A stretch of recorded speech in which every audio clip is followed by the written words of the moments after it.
In the picturesque Oak Ridge Valley, elderly farmer James Harrison conceals the secrets of the land in his weathered notebook, trying to preserve his ancestors' legacy after losing his own farm under mysterious circumstances.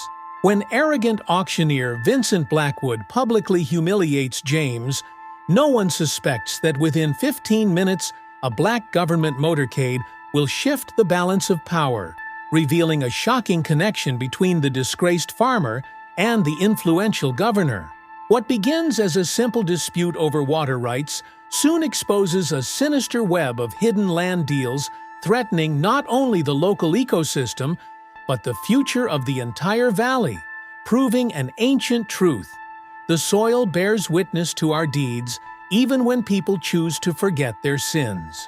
The soil bears witness to our deeds. The weathered words hung in the autumn air as elderly James Harrison stood frozen in humiliation, surrounded by snickering investors in tailored suits. But 15 minutes later, when a motorcade of black government vehicles roared into the parking lot, auctioneer Vincent Blackwood's smug expression shattered as the distinguished man who emerged introduced himself. "I'm Governor Daniel Harrison, James Harrison's brother, and I believe we need to discuss your auction practices before you sell another acre of my brother's former family land." Pinecrest County Auction House stood as a monument to rural prosperity in the heart of Oak Ridge Valley, New Hampshire. Its red brick facade and gleaming modern addition represented the changing face of agricultural commerce, where family farms were increasingly being acquired by corporate interests. The original farming families who had worked the land for generations now found themselves outbid and marginalized in the very community they had built. Vincent Blackwood's premier land auctions were considered the most prestigious sales events in the Tri-County area. At 55, with his designer suits and Wall Street connections, he had transformed what was once a straightforward farm auction into an exclusive event where multi-million-dollar properties changed hands over champagne. His reputation for delivering clean properties to developers, land without complications from local interests, had made him the go-to auctioneer for corporate buyers. On this crisp October morning, Blackwood moved through the gathering crowd, his Italian leather shoes marking him as distinctly different from the few remaining local farmers who had come to witness the sale of yet another historic property. "Today," he announced as he took his position at the podium, "we present an extraordinary opportunity, the Eagle Creek Estate, 320 acres of prime agricultural land with exceptional development potential. We'll start the bidding at $3 million. The attendees, mostly representatives from investment firms and agricultural corporations, settled into their seats. The Eagle Creek Estate was known to have exceptional water rights and a strategic location near the planned highway expansion. The auction house doors opened, and an elderly man in worn overalls and a faded plaid shirt stepped inside. James Harrison, 78, moved slowly toward the back row, his weathered hands clutching a small leather notebook. His faded blue eyes surveyed the room with quiet dignity, taking in the transformation of the auction house he had visited countless times throughout his farming career. Blackwood noticed the newcomer and frowned slightly before continuing his elaborate description of the property's development potential. As the bidding began, corporate representatives raised the price in $100,000 increments as Blackwood orchestrated the proceedings with practiced precision. During a brief pause between parcels, James raised his hand. "Excuse me," he called out, his voice carrying surprising strength despite his age. "There's a historical watershed covenant on the southeastern section that restricts non-agricultural development." A murmur ran through the crowd as Blackwood's smile tightened. "Sir, we've thoroughly vetted all legal aspects of these properties. If you're not here to bid, I must ask you to refrain from disrupting the proceedings." "I'm not trying to disrupt," James replied calmly, "but I helped draft that covenant with the Eagle family in 1982. It was registered with the county to preserve the watershed." Blackwood's irritation became visible. "Sir, our legal team has cleared all titles. Unless you're prepared to participate with a minimum bid of $3 million, I must ask you to remain silent." James persisted quietly. "The covenant exists. Anyone buying that land should know they can't develop the South Quarter for non-agricultural use. It protects the water supply for 5 downstream farms." Blackwood stepped away from his podium, approaching James directly. "Mr. Harrison." "James Harrison?" "Mr. Harrison, this is a premium auction for serious investors. We're not here to debate ancient history or sentimental attachments to the land. The legal details have been handled by professionals." "I was on the county water board for 22 years, James explained. "That covenant exists to protect—" "What it exists to do," Blackwood interrupted coldly, "is irrelevant. These parcels will be sold today, and the buyers will develop them according to current regulations, not some handshake agreement from 40 years ago." James opened his notebook. "It wasn't a handshake agreement. I have the original documentation right here, signed by Judge Watkins and registered with—" "Security," Blackwood called over his shoulder. "Please escort this gentleman out. He's disrupting a private business event." 2 men in blazers approached, as shocked murmurs rippled through the room. "I'm simply providing relevant information about the property," James protested mildly. "Potential buyers deserve to know." Blackwood's voice took on a dismissive tone intended to be heard by his wealthy clients. "Mr. Harrison, I understand that watching these old properties change hands must be difficult for certain residents. But this is the nature of progress. We don't need weathered farmers with empty pockets wasting our time at a premium land auction." A pained expression crossed James's face at the public humiliation, but he carefully closed his notebook and stood with dignity. "My pockets may be empty, Mr. Blackwood, but so is your understanding of this land and its importance to our community. The community is changing, Mr. Harrison. Perhaps it's time you accepted that not everyone belongs in the new Oak Ridge Valley." Blackwood turned to the security personnel. "Please see Mr. Harrison out. We have valuable clients whose time we're wasting." As James was escorted toward the door, he paused and looked back at the room full of investors. "The soil bears witness to our deeds, whether you acknowledge it or not. The land remembers even when people choose to forget." Blackwood returned to his podium with a tight smile. "My apologies for the interruption, ladies and gentlemen. Some people struggle to accept that land, like anything else, belongs to those who can afford to buy it. Now, shall we continue with Parcel 4? Outside in the parking lot, James stood beside his old pickup truck, his face composed despite the humiliation he had just endured. He pulled out his phone and made a call. "Daniel, it's Jim. I'm sorry to bother you when I know you're busy, but there's a situation at the old Eagle Creek property. Blackwood Auctions is selling it without disclosing the watershed covenant." He listened for a moment. No, don't worry about that. They just asked me to leave." "Yes, I'm fine. Just concerned about the water rights for the downstream farms." As James ended the call, he didn't notice Vincent Blackwood watching from the auction house window, a satisfied smirk on his face as he saw the old farmer climbing into his battered truck. In Blackwood's mind, he had just eliminated a potential complication to his perfectly orchestrated land sale. He had no idea that his smug certainty was about to be shattered in less than 15 minutes. The auction resumed its steady rhythm after James Harrison's departure. Vincent Blackwood had quickly re-established control of the room, his confidence seemingly unshaken by the brief disruption. Corporate representatives continued their bidding on the fertile parcels of Eagle Creek Estate, with prices climbing well beyond what any local farmer could hope to match. "Parcel 5 includes the original homestead and surrounding 50 acres, Blackwood announced, his voice carrying the practiced enthusiasm of a man who knew he was about to make a substantial commission. "This section features the historic barn, which could be converted to an exceptional events venue or corporate retreat. We'll start the bidding at $2 million. In the parking lot, James Harrison sat in his truck, his weathered hands still gripping the steering wheel. He hadn't started the engine yet. Instead, he was looking at an old photograph tucked into the sun visor. A picture of a much younger James standing with his late wife and their sons, Daniel and Michael, beside the Eagle Creek Pond. The Harrison family had farmed adjacent land for 3 generations before economic hardship forced them to sell 15 years ago. James wasn't fighting for his own property anymore. That battle had been lost years earlier. He was fighting for the principles that had governed land use in Pinecrest County for generations. The understanding that water was a shared resource that demanded stewardship rather than ownership. The covenant he had helped establish with the Eagle family had been designed to protect not just the land itself, but the entire watershed that sustained 5 downstream farms. His reverie was interrupted by the distant sound of vehicles approaching.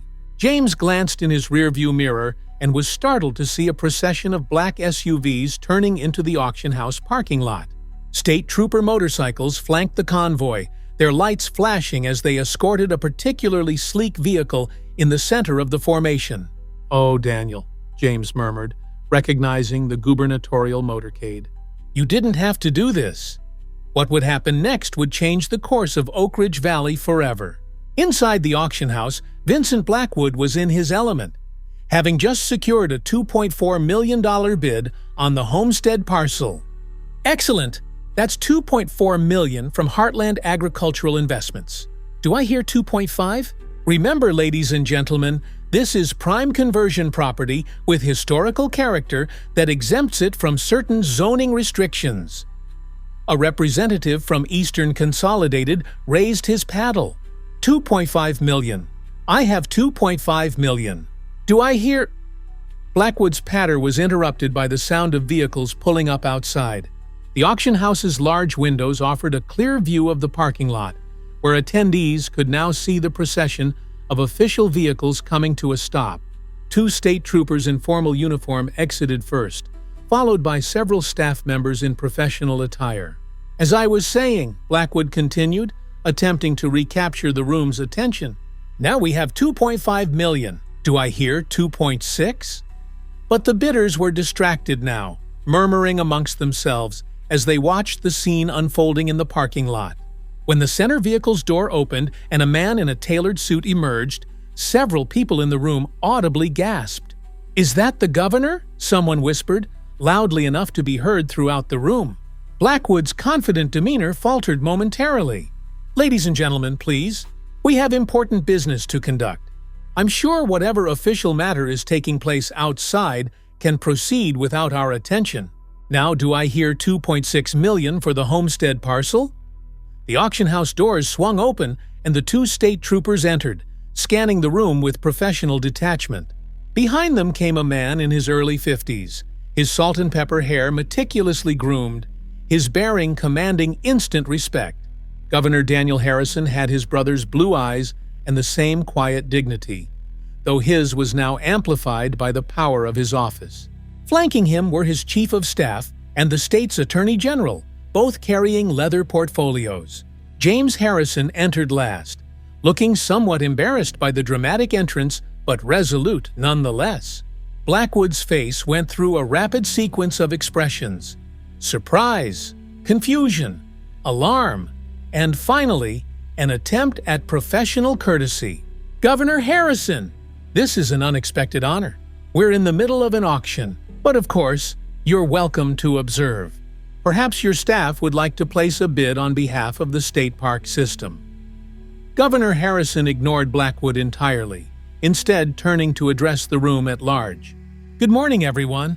I apologize for interrupting your proceedings, but an urgent matter of public interest has come to my attention." His voice carried natural authority without raising its volume.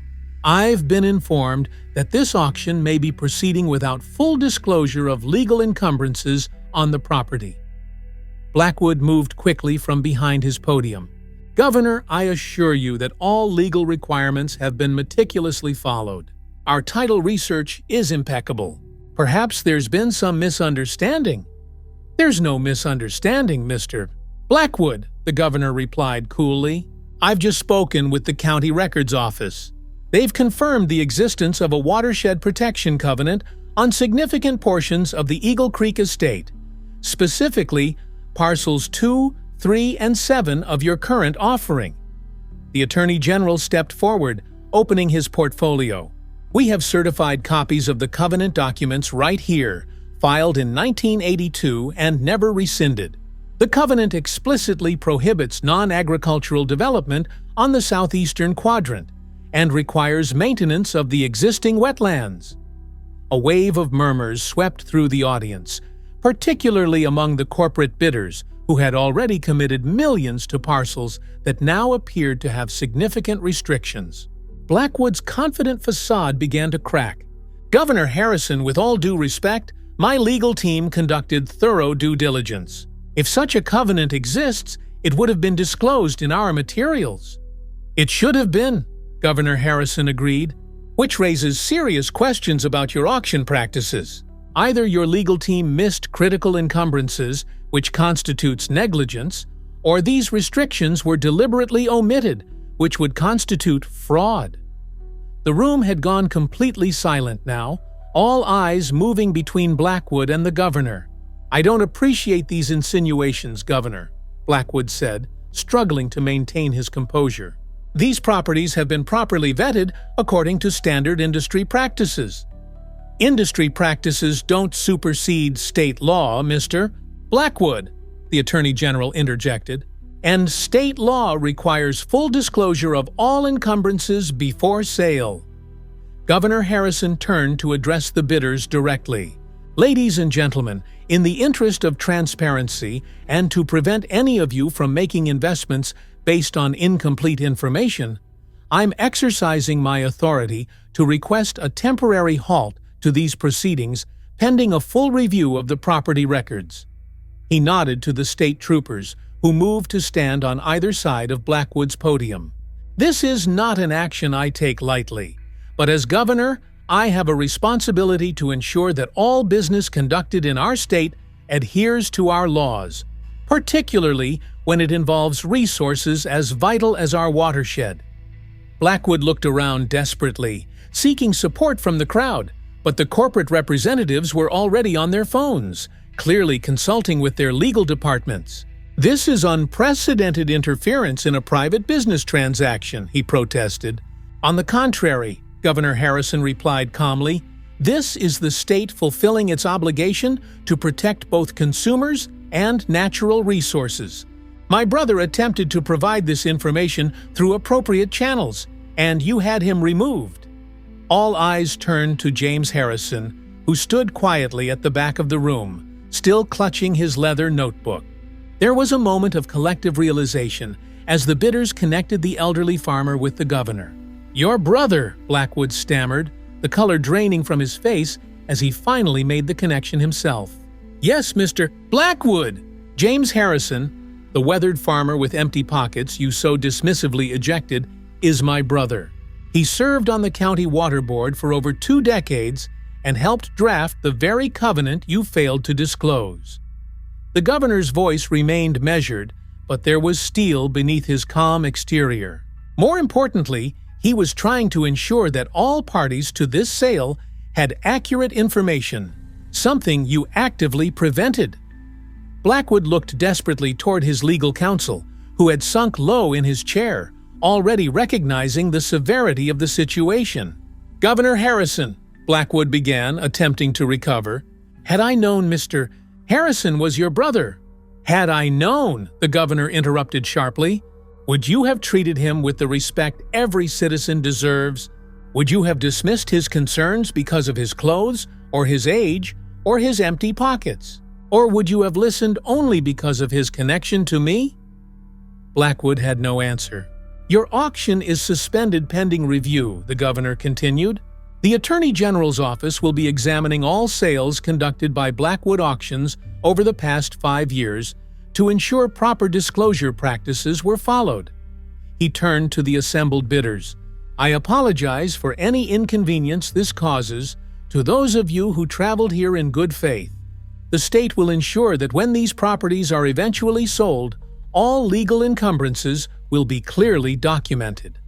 As the corporate representatives began gathering their materials and filing out, many casting accusatory glances at Blackwood, the auctioneer made one last desperate attempt. "Governor, surely we can resolve this without such drastic measures." Perhaps a brief recess to review the documentation your brother has provided? Mr. Blackwood, Governor Harrison said, his voice now carrying the full weight of his office. This isn't merely about documentation. It's about the systematic dismissal of local knowledge and the disregard for land stewardship that has characterized too many transactions in this county. My office has received numerous complaints about your auction practices, but until today, we lacked clear evidence. He gestured to the state troopers. These officers will secure the auction records while the Attorney General's staff conducts their initial review. You're welcome to contact your attorney, but I suggest you cooperate fully. As the room quickly emptied, James Harrison approached his brother. I didn't call you to shut down the auction. I just wanted someone to verify the covenant's existence. The governor smiled at his brother, briefly dropping his official demeanor. I know, Jim, but when you told me they'd thrown you out for trying to share vital information about the property, it confirmed what we've been hearing about Blackwood's practices for years. He lowered his voice.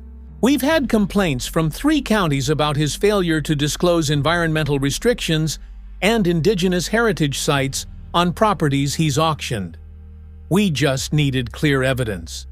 James glanced over at Blackwood, who was now engaged in an intense conversation with his legal counsel. He's built quite a business selling off our community piece by piece. Well, that business model is about to change, Governor Harrison replied. The Attorney General has been looking for a case like this to establish stronger disclosure requirements for agricultural land sales.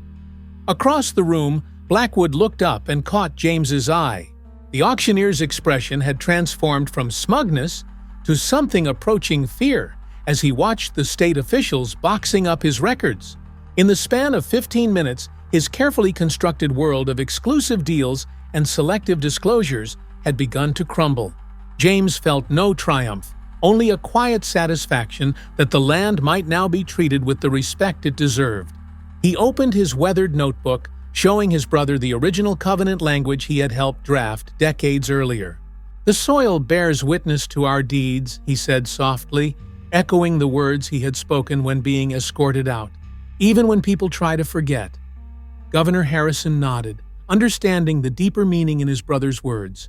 And sometimes, he added, it just needs someone willing to speak for it. Outside, the sun illuminated the rolling fields of the Eagle Creek estate, the land at the center of the controversy stretching toward the horizon. Land that had been tended by generations of farmers who understood that ownership was temporary, but stewardship was eternal. The governor's convoy remained parked outside the auction house, a visible reminder that even in changing times, some principles remained worth defending. What had begun as a confrontation over a single property was about to transform an entire community's relationship with the land they called home. But the story of James Harrison and Vincent Blackwood was only beginning. Neither man could have predicted how their confrontation would ultimately reshape not just their own lives, but the future of rural America itself. The weeks following Governor Harrison's dramatic intervention at the Pinecrest County Auction House brought profound changes to Oak Ridge Valley. What had begun as a confrontation over a single property quickly expanded into a broader examination of land sale practices throughout the region. For Vincent Blackwood, the transformation was both professional and personal, beginning with the most uncomfortable meeting of his career. 3 days after the suspended auction, Blackwood found himself sitting in the state capitol's Department of Agriculture conference room, surrounded by officials from various regulatory agencies. The Attorney General presided, flanked by environmental compliance officers and representatives from the State Real Estate Commission. Mr. Blackwood, the Attorney General began, our preliminary review has identified concerning patterns in your auction disclosures. Of the 27 farm properties your company has sold in the past 3 years, 14 appear to have had environmental covenants or water rights restrictions that were not properly disclosed to buyers. Blackwood shifted uncomfortably in his expensive suit, acutely aware that his usual intimidating presence held no power here. The rich mahogany table once a symbol of authority and prestige at similar meetings, now felt like the witness stand in a trial where he was the defendant. The morning sun streamed through tall windows, illuminating dust particles that danced in the air, much like the fragments of his career that now seemed to hang in suspension. "Those were oversights, not deliberate omissions," he insisted, hearing the defensive tone in his own voice. "Agricultural property transactions are complex and—" "Which is precisely why proper disclosure is essential," interrupted the real estate commissioner, a stern woman whose reputation for integrity was well known throughout the state. "Buyers rely on your expertise and due diligence, particularly when they're corporate entities unfamiliar with local land conditions." Blackwood nodded mechanically, understanding the precarious position he now occupied. The state could revoke his auctioneer's license, effectively ending his lucrative business overnight. Around him, the faces showed little sympathy. These were professionals who had long suspected practices like his, but had lacked the clear evidence to act until now. "We're not here to put you out of business, Mr. Blackwood," the Attorney General continued, as if reading his thoughts. "We're here to ensure that moving forward, all land transactions include full transparency about legal encumbrances and environmental responsibilities." What stung most wasn't the threat of punishment, but the realization that his professional reputation, built over decades of careful cultivation, was now tarnished.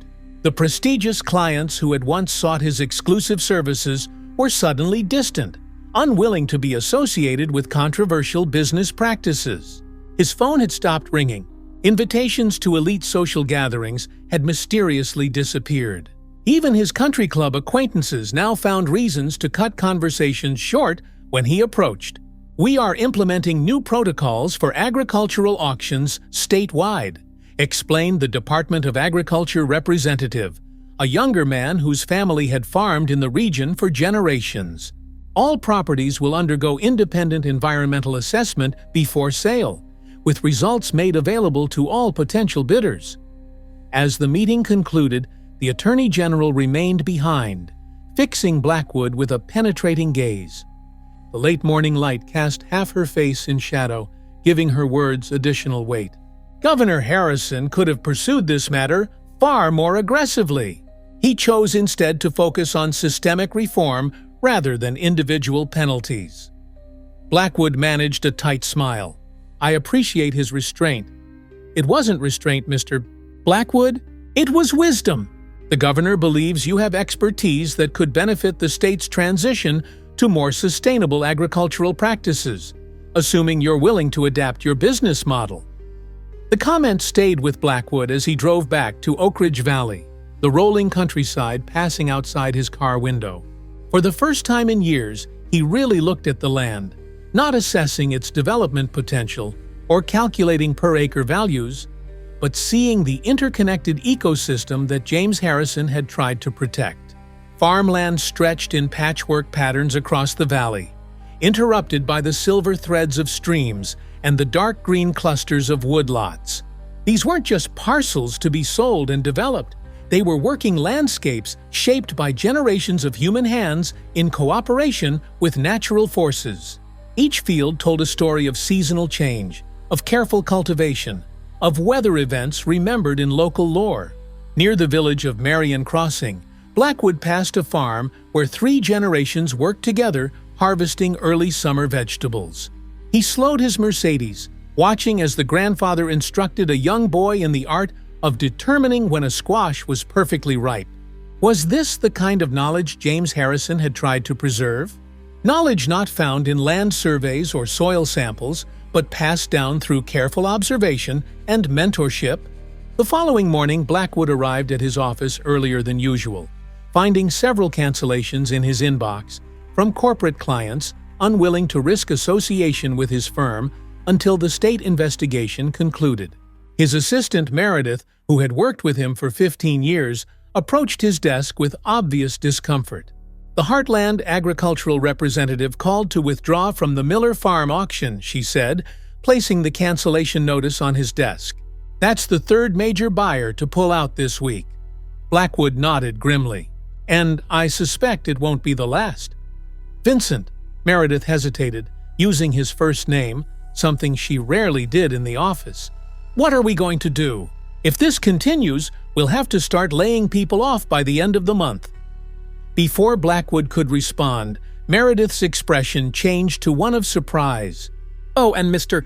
Harrison is here to see you. James Harrison. I told him you were busy, but he insisted it was important. James Harrison? Blackwood repeated, genuinely confused. You mean the farmer from the Eagle Creek auction? The governor's brother? Meredith nodded, looking as puzzled as he felt. Should I tell him you're unavailable? Blackwood considered the offer for a moment. His instinct was to avoid any further confrontation with the Harrison family. But curiosity won out. No, show him in. This should be interesting. James Harrison entered Blackwood's office with the same quiet dignity he had shown at the auction, his weathered hands still carrying the small leather notebook. Without the pressure of the auction environment, Blackwood noticed details he had previously overlooked. The intelligence in the old farmer's eyes, the careful precision in his movements, the subtle indicators of a lifetime spent in thoughtful stewardship of the land.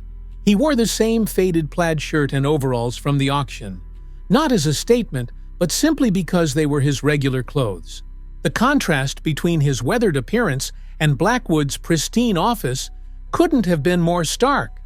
The farmer seeming almost out of place among the polished mahogany and crystal deal trophies that celebrated million-dollar property sales.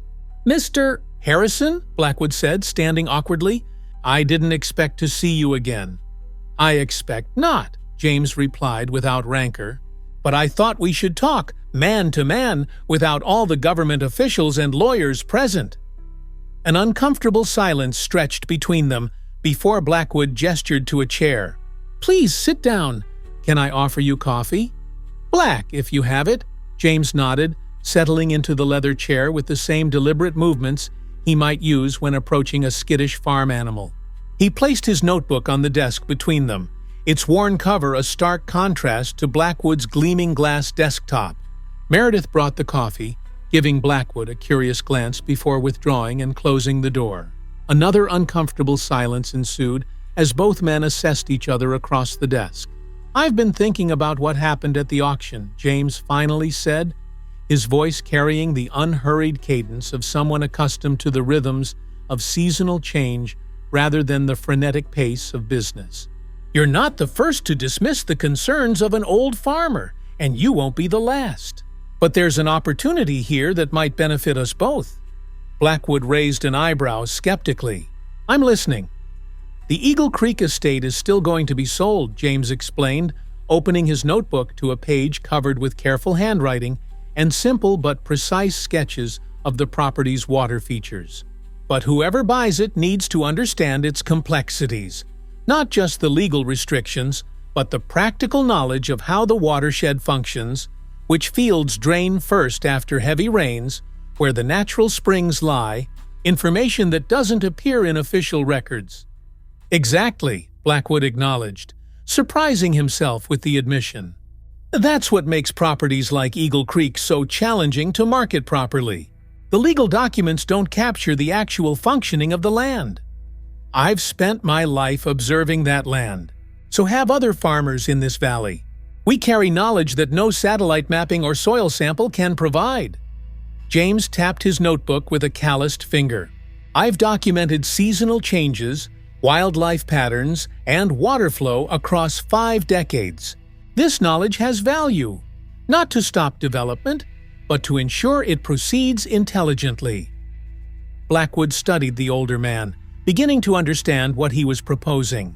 The pages of the notebook revealed meticulous records, water levels in key areas after storms, planting dates correlated with soil temperature, wildlife sightings that indicated ecosystem health.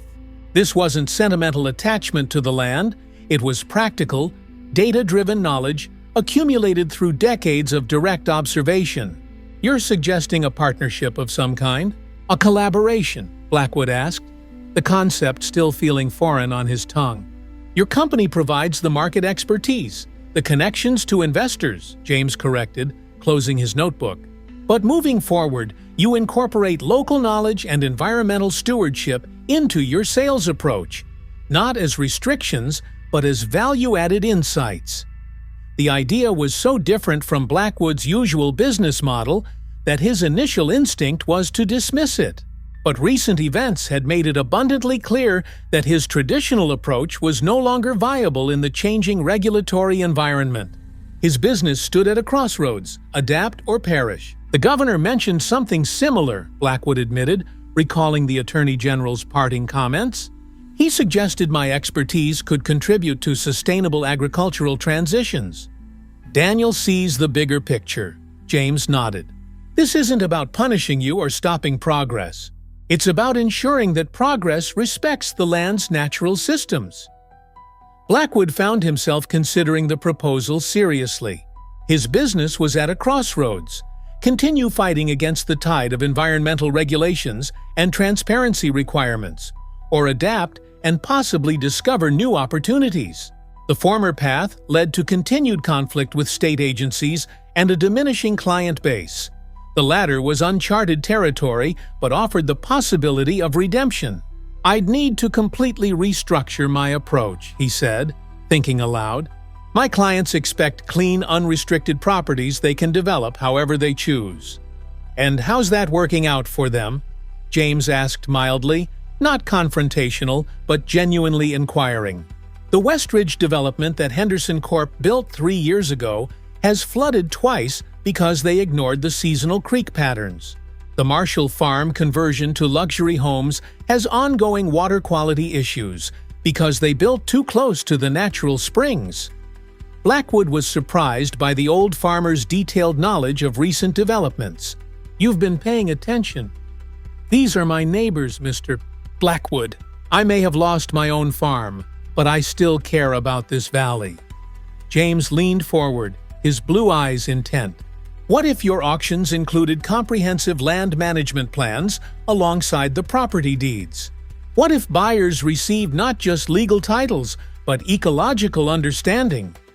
As James spoke, Blackwood found himself considering the possibilities. His mind, trained to identify market opportunities, began to see potential advantages in this approach. Certain buyers, particularly those interested in sustainable agriculture, ecotourism, or conservation-minded development, might actually pay a premium for properties with well-documented ecological characteristics. There are investors entering the market who value sustainability, Blackwood acknowledged. Younger buyers especially, with different priorities than traditional developers. Exactly, James nodded. And they need someone who understands both the business side and the land itself. Someone who can bridge those worlds. The conversation continued for over 2 hours, evolving from a tentative idea to a concrete proposal. By the time James Harrison left Blackwood's office, something fundamental had shifted in the auctioneer's perspective. The land was no longer just a commodity to be sold to the highest bidder, but a complex living system with needs and patterns that any responsible owner should understand. As the door closed behind James Harrison, Meredith entered with a questioning look. Everything all right? I think it might be, Blackwood replied, surprising himself with the realization. Call the office staff together for a meeting tomorrow morning. We're going to be making some changes. That evening, Blackwood drove to the Eagle Creek estate, parking his car at the public access point and walking along the property boundary. The summer evening was mild, with golden light slanting through the trees and casting long shadows across fields that would soon need new caretakers. Birds called from the hedgerows, bobolinks and meadowlarks that depended on the grassland habitat maintained by generations of farmers. He tried to see the land as James Harrison did, not as distinct parcels with different development potentials, but as an interconnected system where water flowed along ancient pathways and wildlife moved according to patterns established over centuries. The covenant that protected the southeastern watershed now seemed less like an annoying restriction and more like essential recognition of the property's ecological function. A movement caught his eye, a fox trotting purposefully along the edge of a hayfield, probably hunting the mice that inhabited the tall grass. For decades, Blackwood had walked properties to assess their market value, but he realized now that he had never really seen them. He had cataloged attributes, road frontage, soil quality, timber value, development potential, but he had missed the living reality of the land itself, the complex web of relationships between soil, water, plants, animals, and human intervention. As twilight deepened, Blackwood made his way back to his car, his mind churning with possibilities. The partnership James Harrison proposed would require a fundamental restructuring of his business model. He would need to hire different kinds of consultants, develop new marketing approaches, and rebuild relationships with both sellers and buyers. But for the first time since the auction debacle, he felt a spark of genuine enthusiasm about his work. When he arrived home, he bypassed his usual evening scotch and instead went directly to his home office. From the shelves, he pulled down real estate manuals, auction guides, and business plans, the foundation documents of his successful career. But tonight, he set them aside and opened his laptop to research concepts that had rarely entered his professional vocabulary: ecological assessment, watershed management, sustainable development, agricultural preservation. The transformation of Blackwood Auctions began gradually over the following months. The first visible change was the consultant nameplate that appeared on the door of a small office down the hall from Blackwood's own. James Harrison accepted the part-time position with characteristic understatement, bringing with him not just his famous notebook, but decades of connections with other farmers and land managers throughout the valley.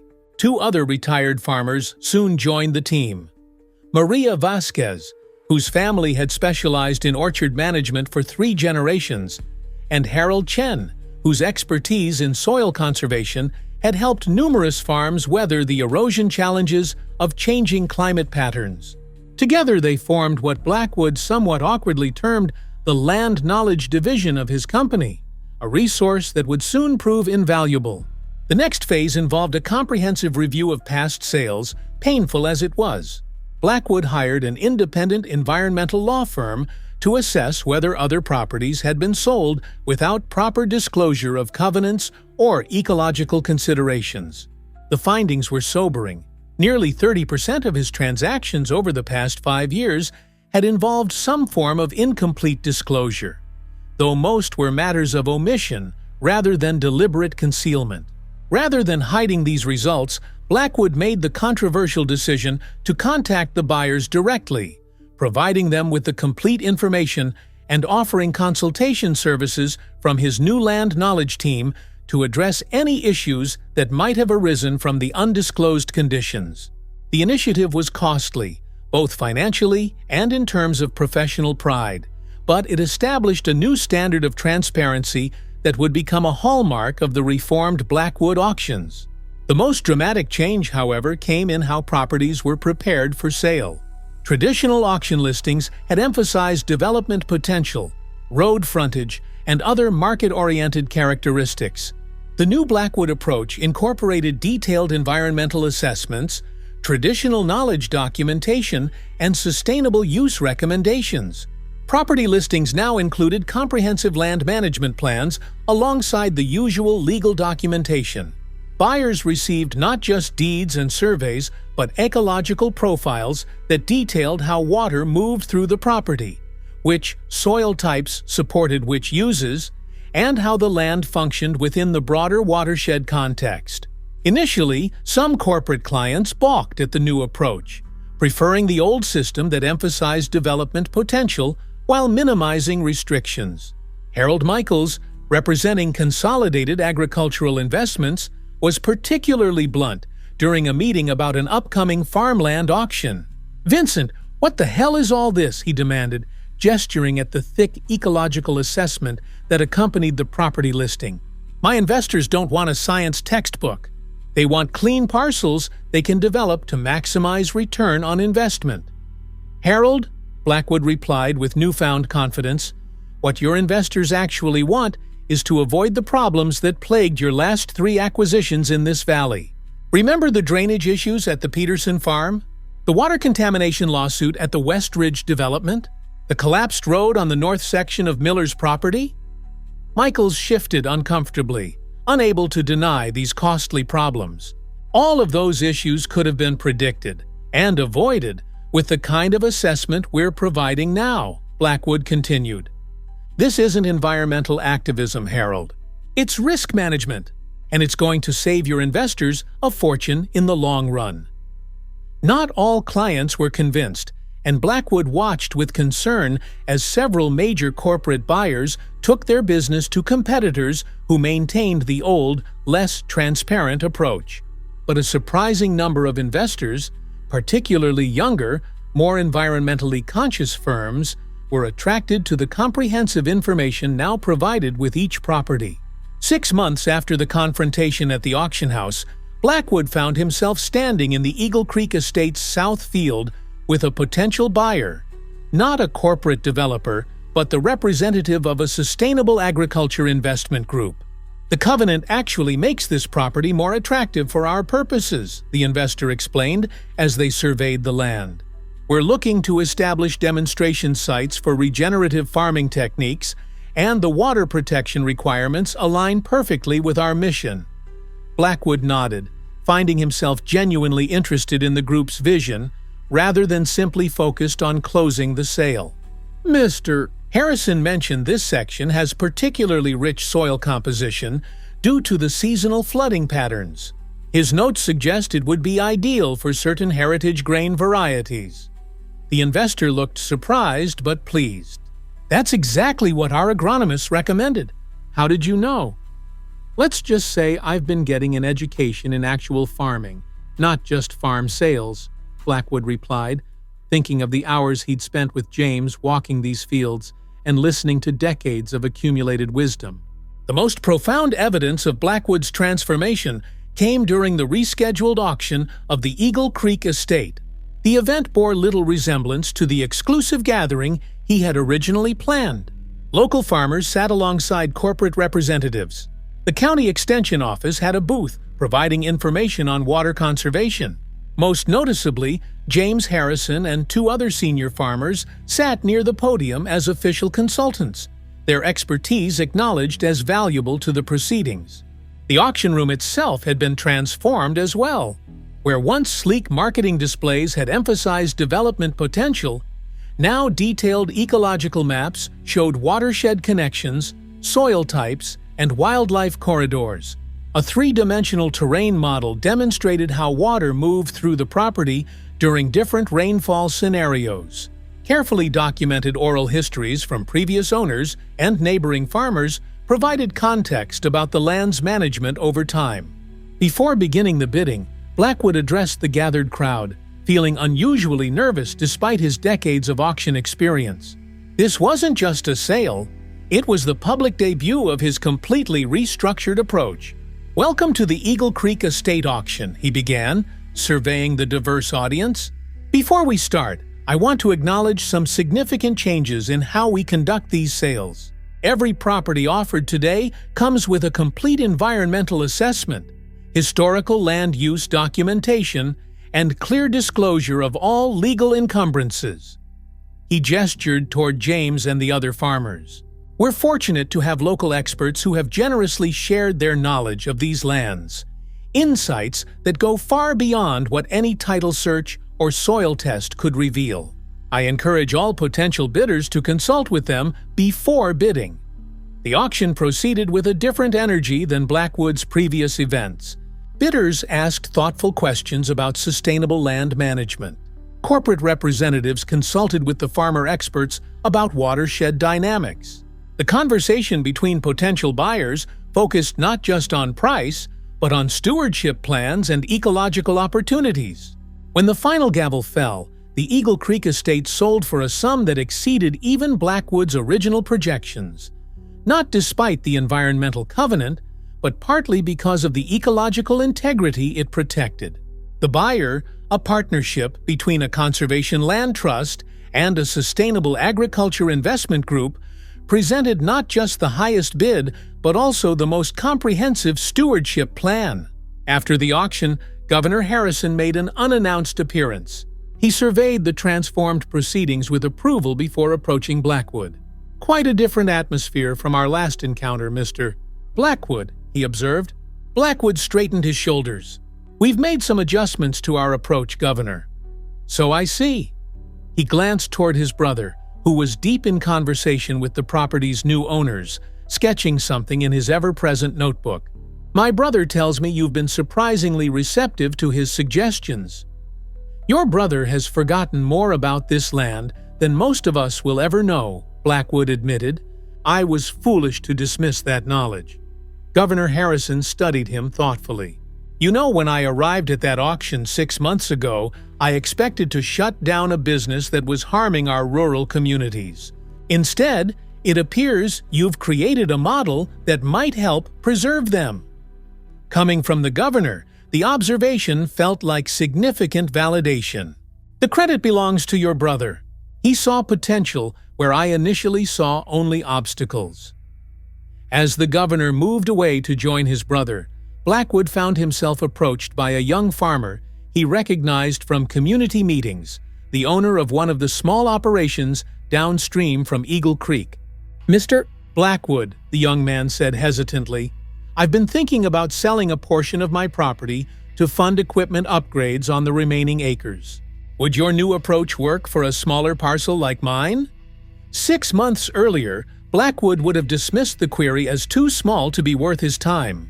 Now he recognized something more important than the commission potential: the opportunity to facilitate a transaction that respected both the land's needs and the community's future.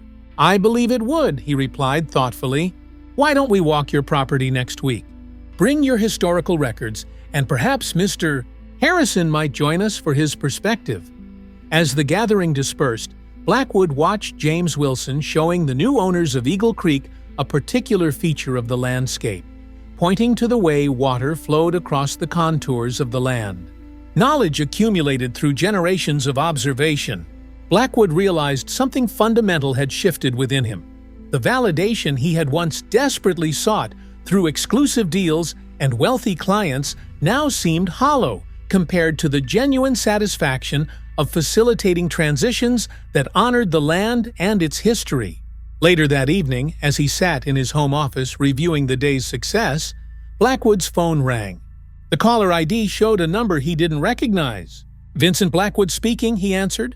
"Mr. Blackwood, this is Margaret Chen from Sustainable Agricultural Partners," came the response. "I attended your Eagle Creek auction today and was impressed with your approach. We have several investment clients interested in similar properties with strong ecological profiles. Are you handling other auctions in the region?" As Blackwood discussed potential properties with this new client, he noted the irony. 6 months ago, he had been desperately trying to save his business after the auction debacle. Now, because of, not despite, his partnership with James Harrison, new opportunities were emerging.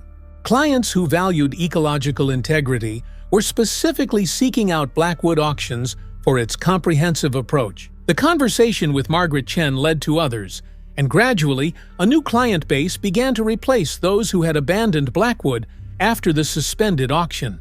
These were different investors with different priorities: family foundations interested in conservation, agricultural investment groups focused on sustainable farming, even corporate clients who had come to recognize that ecological stewardship often translated to reduced liability and more stable long-term returns. As spring turned to summer, Blackwood and James Harrison continued their unlikely partnership, walking properties together throughout the valley, documenting ecological characteristics, and developing management recommendations. Their Thursday morning field sessions became a regular fixture, sometimes drawing curious observers, other real estate professionals, agricultural students, even environmental scientists interested in their collaborative approach. During one such session, as they stood on a hilltop overlooking a property scheduled for auction the following month, Blackwood asked a question that had been on his mind for some time. "Why did you really come to my office that day, James? After I had you thrown out of the auction, after all that humiliation, why offer to work together?" James was quiet for a moment, watching a red-tailed hawk circle above the valley. "The soil bears witness to our deeds," he finally said. "Every action we take either honors or degrades the land beneath our feet. I could have held a grudge, could have celebrated your business failing. But what good would that do for this valley? The land doesn't care about our human disputes. It responds to how we treat it." Blackwood nodded, understanding now the deeper philosophy behind James's approach to both farming and human relationships. "Besides," James added with the hint of a smile, "Daniel told me you were too smart to let your pride get in the way of a good opportunity. Seems he was right." As they continued their survey of the property, noting spring locations and drainage patterns, Blackwood reflected on how completely his understanding of value had evolved in just 6 months. Land was not merely square footage to be bought and sold, but a living system with its own integrity and intelligence. And its true value lay not just in its market price, but in the accumulated wisdom of those who had observed and tended it through generations. What had begun as a humiliating confrontation was blossoming into an unexpected partnership that would change not just 2 men's lives, but the future of an entire valley, and perhaps, eventually, the way Americans thought about their relationship to the land itself. After much reflection, Blackwood decided to implement a radical new approach, a weighted bidding system that considered not just the financial offer, but also the proposed land use and stewardship plans. It was a gamble, one that might alienate his traditional corporate clients, but it aligned with the vision he and James had been developing. When he called to inform James of his decision, the old farmer was silent for a long moment. "That's a bold move, Vincent," he finally said. "Are you sure your business can weather such a dramatic shift?" "Honestly? No," Blackwood admitted. "But continuing the old way isn't an option anymore. Not legally, and I'm finding not morally either." Another pause. "The soil bears witness," James said softly. "What? And now, perhaps, so do we."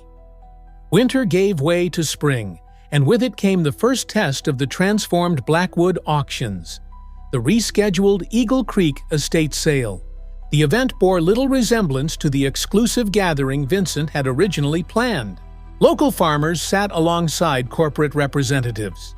The county extension office had a booth, providing information on water conservation. Most noticeably, James Harrison and 2 other senior farmers sat near the podium as official consultants, their expertise acknowledged as valuable to the proceedings. Before beginning the bidding, Blackwood addressed the gathered crowd. "Welcome to the Eagle Creek Estate Auction. Before we start, I want to acknowledge some significant changes in how we conduct these sales. Every property offered today comes with a complete environmental assessment, historical land use documentation, and clear disclosure of all legal encumbrances." He gestured toward James and the other farmers. "We're fortunate to have local experts who have generously shared their knowledge of these lands, insights that go far beyond what any title search or soil test could reveal. I encourage all potential bidders to consult with them before bidding." The auction proceeded with a different energy than Blackwood's previous events. Bidders asked thoughtful questions about sustainable land management. Corporate representatives consulted with the farmer experts about watershed dynamics.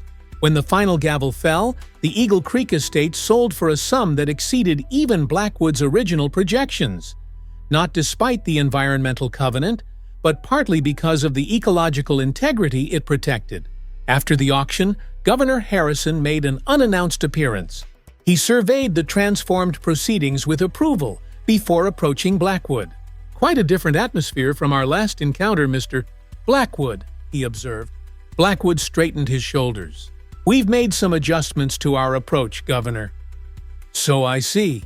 He glanced toward his brother, who was deep in conversation with the property's new owners, sketching something in his ever-present notebook. "My brother tells me you've been surprisingly receptive to his suggestions." "Your brother has forgotten more about this land than most of us will ever know," Blackwood admitted. "I was foolish to dismiss that knowledge." Governor Harrison studied him thoughtfully. "You know, when I arrived at that auction 6 months ago, I expected to shut down a business that was harming our rural communities. Instead, it appears you've created a model that might help preserve them." Coming from the governor, the observation felt like significant validation. "The credit belongs to your brother. He saw potential where I initially saw only obstacles." As spring blossomed into summer, the ripple effects of the transformation at Blackwood Auctions began to spread throughout Oak Ridge Valley. The Harrison-Blackwood Protocol, as it was now officially known, was being implemented by other real estate firms and auction houses. Local farmers, recognizing the value of their generational knowledge, began documenting their observations more systematically. Corporate developers, initially resistant to the new approach, were discovering that ecologically informed development actually reduced long-term costs and liability. One evening, as Vincent Blackwood drove home from a community meeting where he had presented the new land transaction model, he found himself passing the site of his confrontation with James Harrison. On impulse, he pulled over at the spot where the old farmer's truck had been parked that fateful day.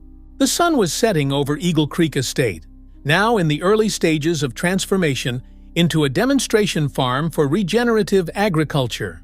Workers were carefully restoring the watershed areas, guided by James Harrison's meticulous notes and direct supervision. As Blackwood watched, he realized how differently he now saw the land, not as abstract parcels to be bought and sold, but as a living tapestry of interconnected systems. The soil didn't just bear witness, it held the memory of countless human decisions, from the careful stewardship of indigenous people and early settlers to the short-sighted exploitation of more recent decades. His phone rang, interrupting his reflections. It was the governor's office, requesting his presence at a state agricultural policy meeting. As the liaison for the Harrison-Blackwood Protocol, Vincent Blackwood was now considered an essential voice in discussions about the future of rural land management. 6 months earlier, he had been a man concerned only with profit margins and prestigious clients. Now he was part of something larger, a movement to reconcile economic development with ecological stewardship. And it had all begun with a moment of conflict, a governor's timely intervention, and the wisdom of a weathered farmer with empty pockets, but a wealth of knowledge about the land he had tended for decades. As Blackwood started his car, he glanced once more at the Eagle Creek Estate, now bathed in the golden light of sunset. "The soil bears witness," he murmured, finally understanding the full meaning of James Harrison's words. Every action left its mark on the land, for good or ill. And now, perhaps for the first time in his career, Vincent Blackwood was conscious of the legacy he was creating with each transaction, each decision, each acre of precious land entrusted to his care. What had begun as a humiliating confrontation was blossoming into an unexpected partnership that would change not just 2 men's lives, but the future of an entire valley, and perhaps eventually, the way Americans thought about their relationship to the land itself. 5 years after that fateful confrontation at the Pinecrest County Auction House, the Oak Ridge Valley Agricultural Heritage Center opened its doors on a perfect spring morning, the kind that farmers throughout the region recognized as ideal planting weather. The renovated barn that once stood at the heart of the Eagle Creek Estate now served as the centerpiece of a community institution dedicated to sustainable land management and the preservation of rural knowledge. Outside, a diverse crowd gathered for the ribbon-cutting ceremony. Local farmers in work clothes, corporate representatives in business attire, government officials, and families from throughout the county. They stood together on land that had nearly become another anonymous development, but instead had transformed into something unique. A working demonstration farm, educational center, and community gathering place. Governor Daniel Harrison, now in his second term and with a national reputation for innovative rural policy, approached the podium set up on the barn's wide porch. At 57, he carried the same commanding presence that had stopped an auction in its tracks 5 years earlier, though his salt and pepper hair now had more salt than pepper. "Welcome, everyone, to what I believe represents the future of rural America," he began, his voice carrying across the attentive crowd. 5 years ago, this property stood at the center of a controversy about how we value land and whose knowledge counts when making decisions about its use. In the front row, 83-year-old James Harrison sat with quiet dignity, his weathered hands resting on a familiar leather notebook. Beside him, looking somewhat uncomfortable in the place of honor but present nonetheless, sat Vincent Blackwood, whose transformation had become almost as legendary as the confrontation that sparked it. Today, the governor continued, the Eagle Creek estate stands as a testament to what happens when we combine traditional knowledge with modern innovation, when we recognize that the highest value of land isn't always reflected in its sale price. The governor gestured toward his brother and Blackwood. I want to acknowledge two men whose unlikely partnership made today possible.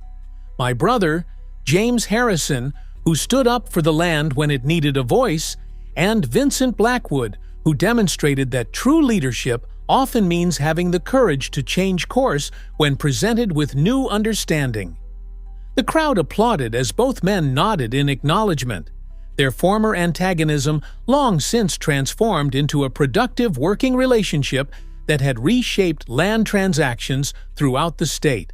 After Blackwood's pioneering changes to his auction practices, other auctioneers and real estate firms had initially mocked his unnecessary complications. But when buyers began specifically seeking out Blackwood auctions for their comprehensive approach to land sales, competitors had quickly followed suit. What began as one man's reluctant adaptation had evolved into a new standard for agricultural property transfers. The journey to this point had been neither straightforward nor easy. In the months following the suspended auction, Vincent Blackwood had faced significant professional and personal challenges. Several of his most lucrative corporate clients had abandoned him, unwilling to be associated with his tarnished reputation. His revenue had dropped precipitously, forcing him to downsize his office and let go of staff who had been with him for years. There were moments, alone in his study late at night, when he questioned whether his decision to partner with James Harrison had been an act of wisdom or professional suicide. What sustained him through this difficult transition was, unexpectedly, the growing relationship with the very man he had once dismissed. James Harrison, despite their troubled beginning, proved to be not only a knowledgeable consultant but a patient teacher. The elderly farmer asked nothing of Blackwood except an open mind and a willingness to walk the land with new eyes. Their Thursday morning walks became a ritual that Blackwood came to treasure. Each week, rain or shine, they would meet at a different property in the valley, and James would reveal another layer of understanding about the intricate relationships between soil, water, and human intervention. You see that line of trees there? James had asked during one early spring excursion, pointing to a seemingly random row of maples along a field edge. My grandfather planted those in 1923 after 3 consecutive years of topsoil loss. They break the wind that used to scour this hillside bare. Simple solution passed down through generations. Such practical wisdom, accumulated over decades of careful observation, proved invaluable when Blackwood began restructuring his auction approach. Properties listed with his firm now included detailed histories of land management practices, seasonal patterns, and ecological interconnections. To his surprise, a new type of buyer emerged, one that valued this information as much as traditional measures like soil quality or road access. The first major test of the new approach came 8 months after the confrontation, when Blackwood auctioned the Miller Farm, a 175-acre property adjacent to Eagle Creek.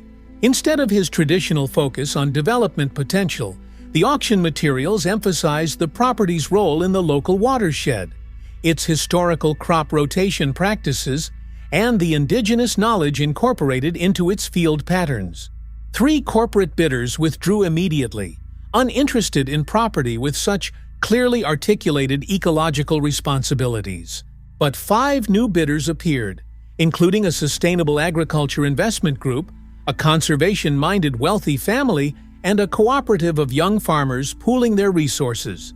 The winning bid came from the cooperative, who presented not just a competitive financial offer, but a detailed stewardship plan that built upon the traditional practices documented in the property history.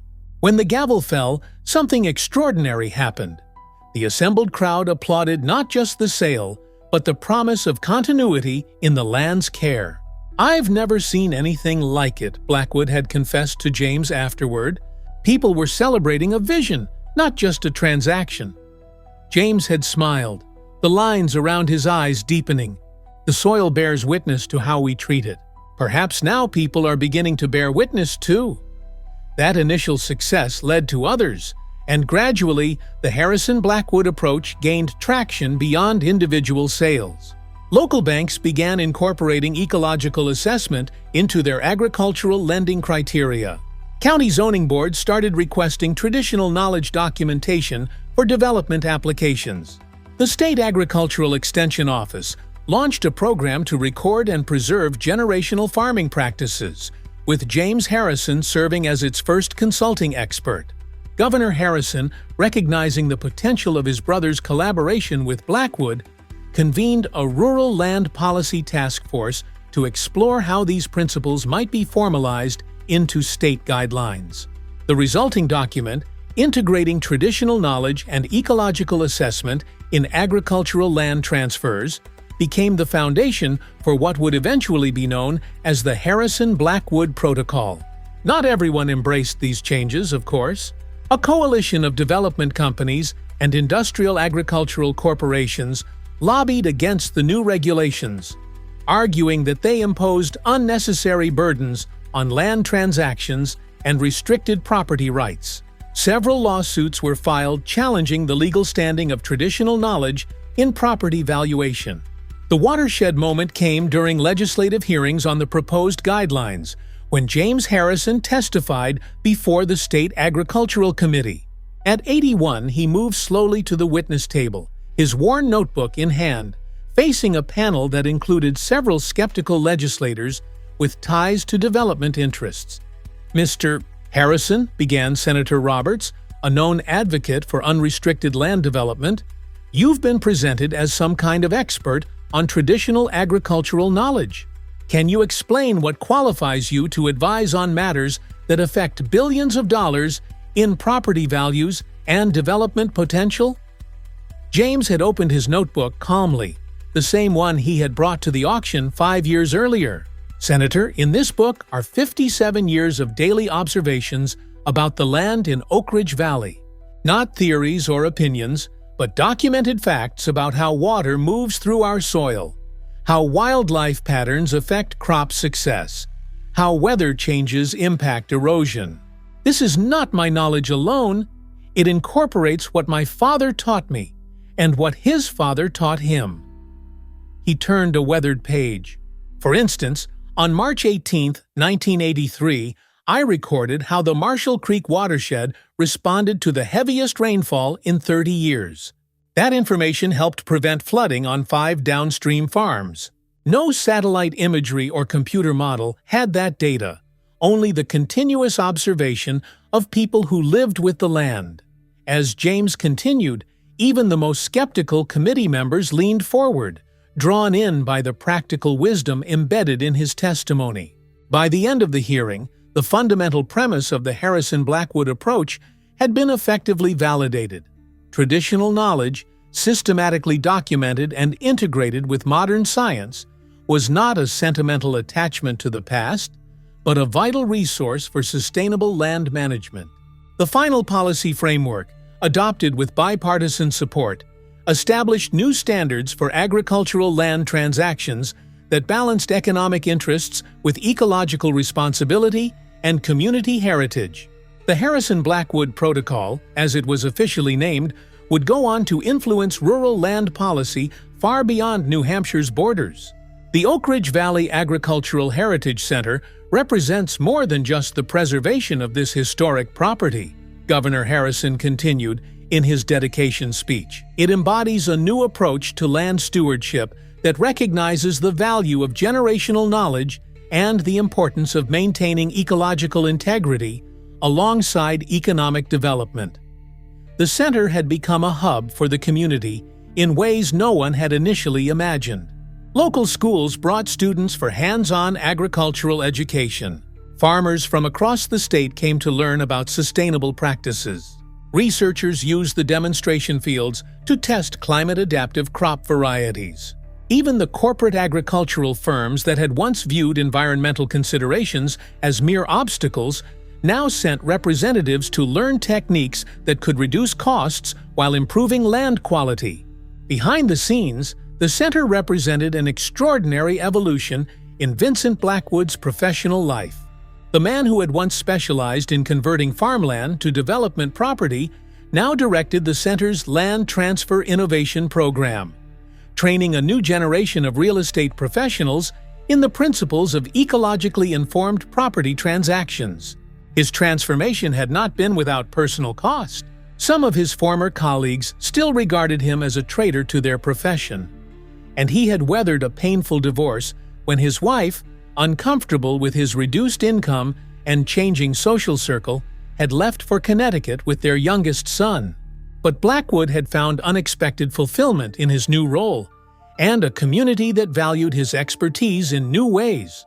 "I lost clients but found purpose," he often told the young professionals he mentored, and in the end, that made all the difference. For James Harrison, the center represented a different kind of vindication.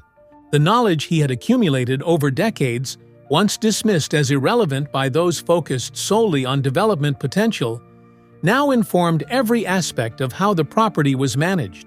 Students came from universities across the country to study his notebook entries, now digitized and integrated with contemporary ecological research.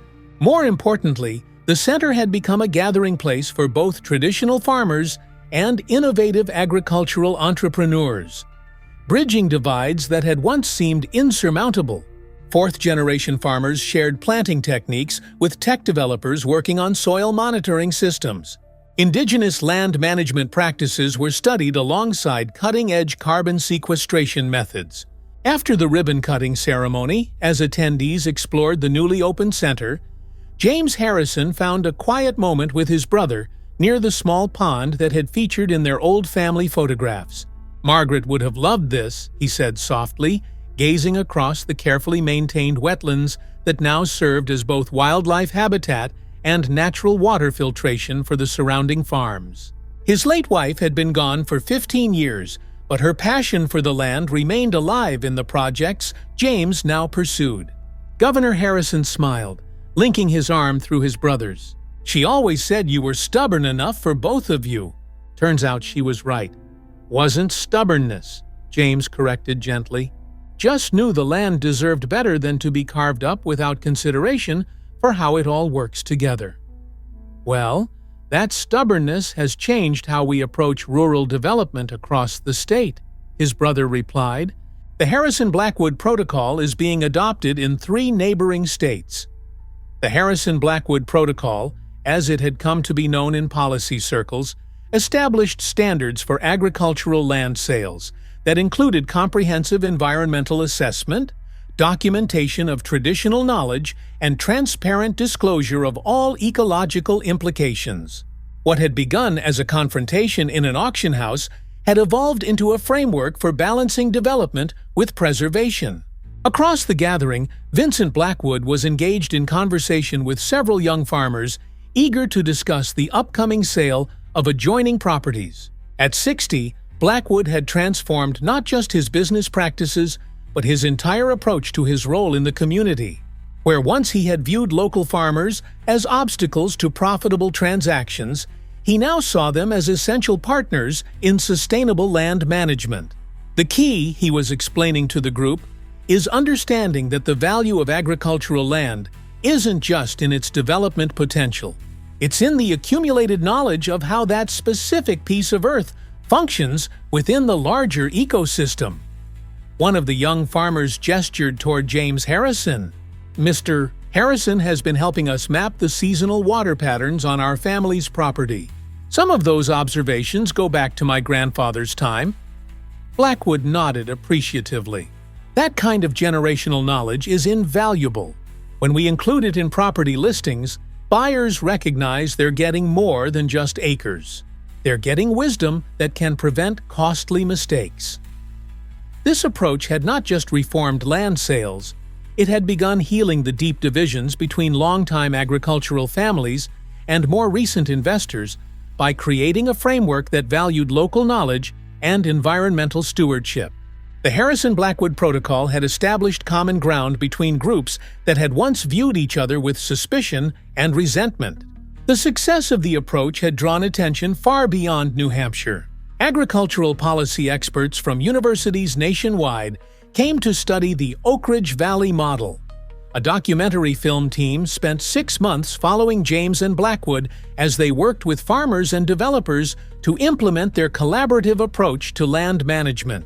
The resulting film, The Soil's Memory, won awards at several environmental film festivals and was screened at the Department of Agriculture in Washington, D.C. Perhaps most significantly, the financial results had begun to speak for themselves.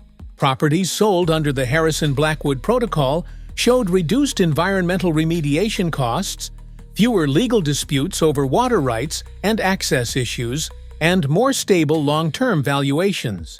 Insurance companies began offering preferential rates for properties with comprehensive ecological assessment and management plans, recognizing that such properties represented lower liability risks. Later that afternoon, as the celebration continued, Blackwood found himself approached by a corporate representative he recognized from the original Eagle Creek auction, one of the bidders who had been prepared to develop the property without regard for the watershed covenant. "Quite a change from 5 years ago," the man observed, gesturing toward the thriving demonstration farm that now occupied the land he had once hoped to purchase. Blackwood nodded. "I'd say for the better, wouldn't you?" "Surprisingly, yes." The representative looked thoughtful. "My firm was initially frustrated when the original auction was halted, but watching how this property has been managed since then has actually influenced our approach to other agricultural investments. Turns out respecting the land's natural systems is good business." "Something Mr.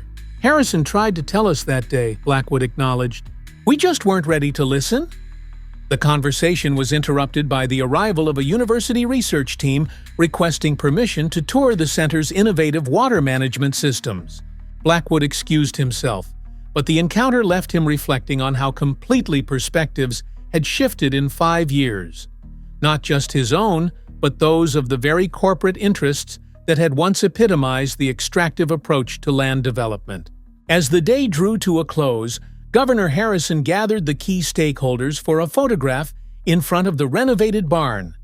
James Harrison and other local farmers, Vincent Blackwood and representatives from his reformed auction house, the Sustainable Investment Group that had purchased the property, and researchers from the Agricultural Extension Service. They stood together, this unlikely alliance that had transformed not just a single property, but an entire approach to rural land management. James Harrison stood at the center of the group, his presence a living connection to the agricultural traditions they were working to preserve. Beside him, Vincent Blackwood represented how confrontation could lead to transformation rather than merely creating winners and losers.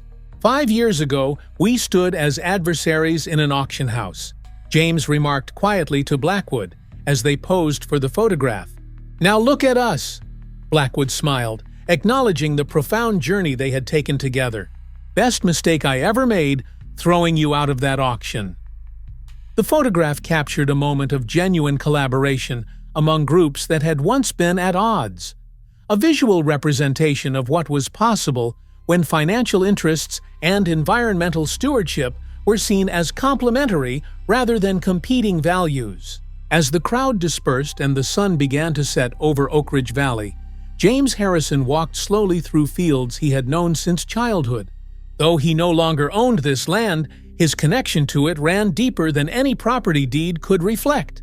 His knowledge, once dismissed as irrelevant by those who saw only development potential, now informed every aspect of how the property was managed.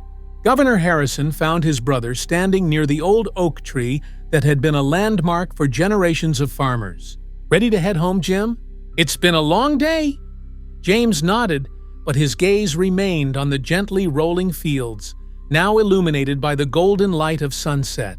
You know, when Blackwood had me escorted out of that auction, I never imagined it would lead to all this. I just wanted them to know about the watershed covenant.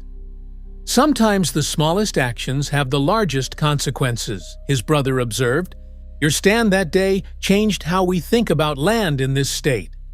As they walked toward the parking area, they passed Vincent Blackwood, who was preparing to leave as well.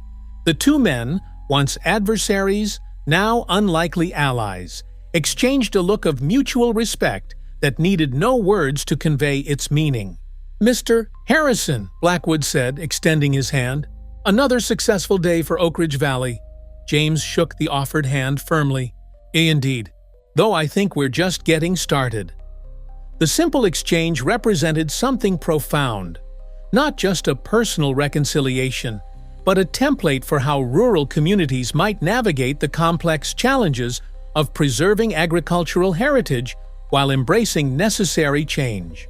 As James and Governor Harrison drove away from the Heritage Center, they passed the spot where the state trooper motorcade had come to a stop 5 years earlier, the moment when a governor's authority had intervened to protect a farmer's knowledge. That dramatic confrontation had yielded not to continued conflict, but to collaboration and innovation that benefited the entire community. "The soil bears witness," James murmured, echoing words he had spoken during that fateful auction. His brother smiled, understanding the deeper meaning in his simple phrase. "And thanks to you, so will future generations." Behind them, the Agricultural Heritage Center stood as a monument not to any individual, but to the principle that had guided James Harrison throughout his life. The understanding that land was not merely a commodity to be bought and sold, but a living system that required respect and stewardship. The center's mission statement, displayed prominently at its entrance, expressed this philosophy in words drawn directly from James's weathered notebook. "The soil bears witness to our deeds. Our task is to ensure those memories are of stewardship rather than exploitation, of wisdom rather than expedience, of care that spans generations rather than profit measured in quarters." These words, once dismissed as the sentimental musings of a weathered farmer with empty pockets, now guided land management decisions throughout the region, a testament to how quickly transformation could occur when confrontation led to understanding rather than merely establishing winners and losers. And it had all begun with a moment of humiliation in an auction house, a governor's convoy, and the courage of people on both sides to grow beyond their initial positions toward something wiser and more enduring than either could have created alone.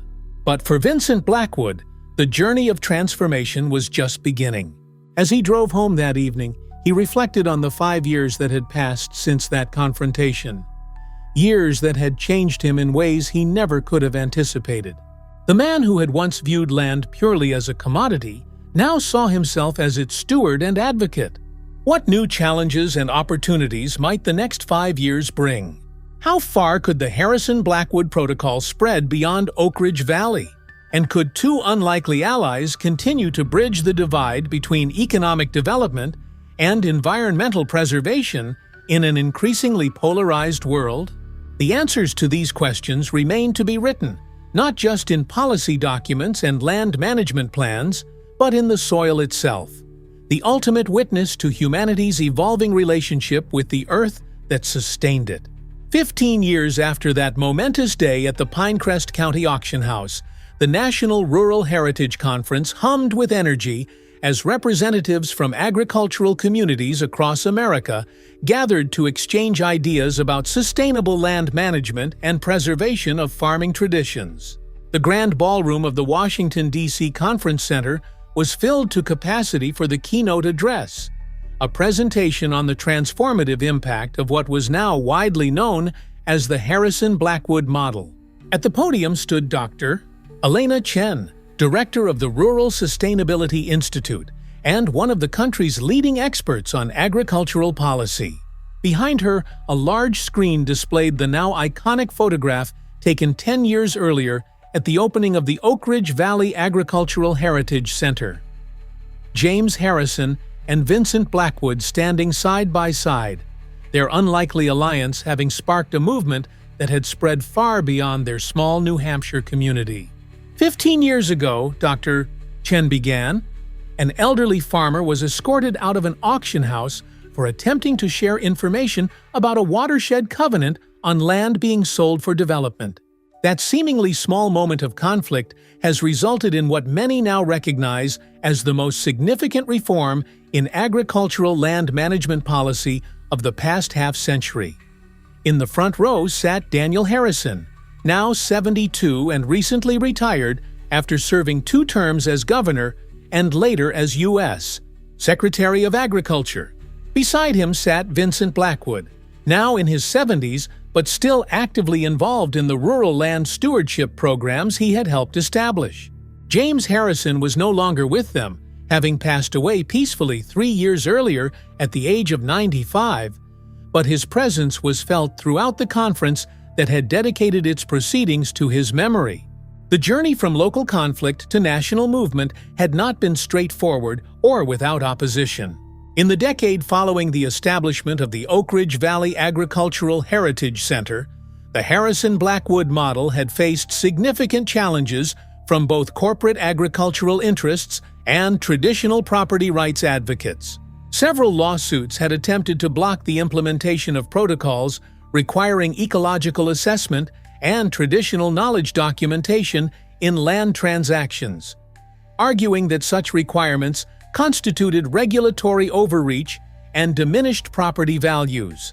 The turning point had come 8 years after the original confrontation, when severe flooding devastated agricultural communities across the Midwest. Communities that had embraced conventional development without consideration for watershed dynamics or historical land management practices. In stark contrast, regions that had implemented the Harrison-Blackwood protocols experienced significantly less damage, their water management systems functioning largely as designed, their fields protected by strategically maintained natural buffers. The economic impact was undeniable. A study by the National Agricultural Economics Institute calculated that for every dollar invested in comprehensive land assessment and traditional knowledge integration, communities saved an average of $7 in disaster recovery costs. Insurance companies, initially skeptical of the new approach, became its most powerful advocates, offering substantial premium reductions for properties managed under Harrison-Blackwood principles. Corporate resistance began to crumble in the face of these financial realities. What had started as an idealistic vision of reconciling environmental stewardship with economic development was proving to be sound business practice. Firms that had once led the opposition to the new protocols now sent representatives to Oak Ridge Valley to study their implementation, and gradually, the approach that had begun in a moment of conflict evolved into a mainstream framework for rural land management nationwide. The Harrison-Blackwood model began as a local response to a specific conflict, Dr. Chen continued, but its principles have proven remarkably adaptable across diverse agricultural contexts.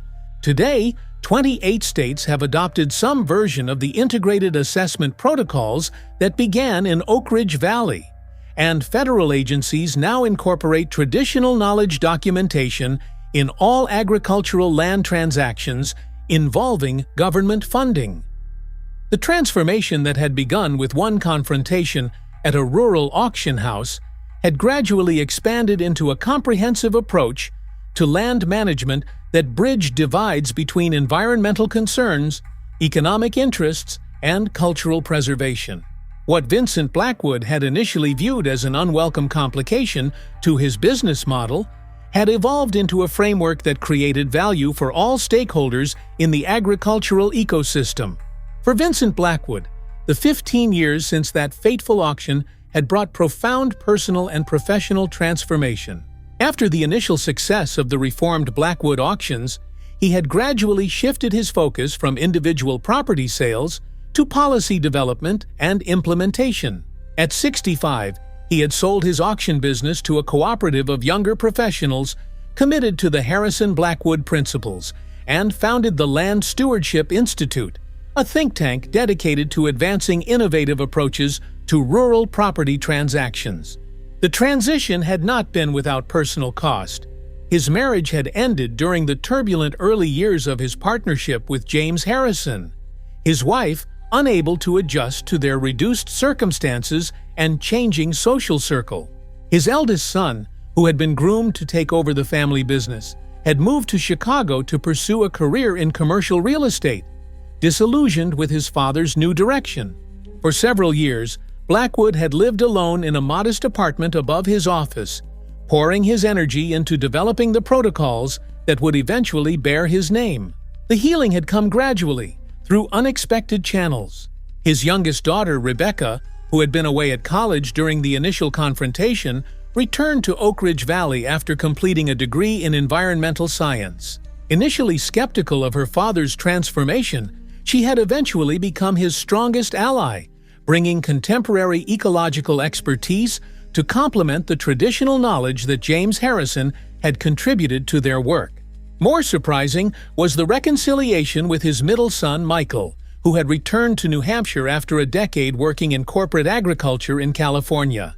Disillusioned by the ecological damage he'd witnessed in industrial farming operations, Michael had reached out to his father seeking a different path. Their cautious reconnection had evolved into a productive professional partnership, with Michael eventually taking leadership of the Blackwood Sustainable Land Services branch, focusing on agricultural property transitions. These personal healings had paralleled the broader community reconciliation that the Harrison-Blackwood model facilitated. Throughout rural America, regions that implemented the protocols reported not just environmental and economic benefits, but social ones as well. Reduced conflict between developers and conservation interests, increased cooperation between multi-generational farming families and new agricultural entrepreneurs, and strengthened connections between rural communities and the urban markets they served. Perhaps most significantly, Dr. Chen noted in her keynote address, "We've seen a 42% reduction in water rights litigation in regions that have fully implemented the model, along with measurable improvements in soil health and watershed integrity. When we honor the knowledge of those who have worked the land for generations, we make better decisions about its future." After the keynote address, the conference broke into specialized sessions, with Vincent Blackwood leading a workshop on reforming auction and real estate practices to better serve both sellers and the land itself. The man who had once mockingly dismissed a weathered farmer with empty pockets now championed the integration of ecological understanding into every aspect of property transactions. The workshop space was filled beyond capacity, with young real estate professionals and established agents alike eager to learn from the man whose name had become synonymous with sustainable land transitions. As Blackwood looked out over the crowd, he marveled at how completely the landscape had shifted in 15 years. From a world where environmental considerations were seen as obstacles to profitable transactions, to one where ecological integrity had become a central component of property value. The key insight, Blackwood explained to his packed session, is recognizing that land carries multiple forms of value: economic, ecological, cultural, and historical. When we acknowledge all these dimensions in our transactions, we create outcomes that benefit both buyers and the broader community. His workshop wasn't just theoretical.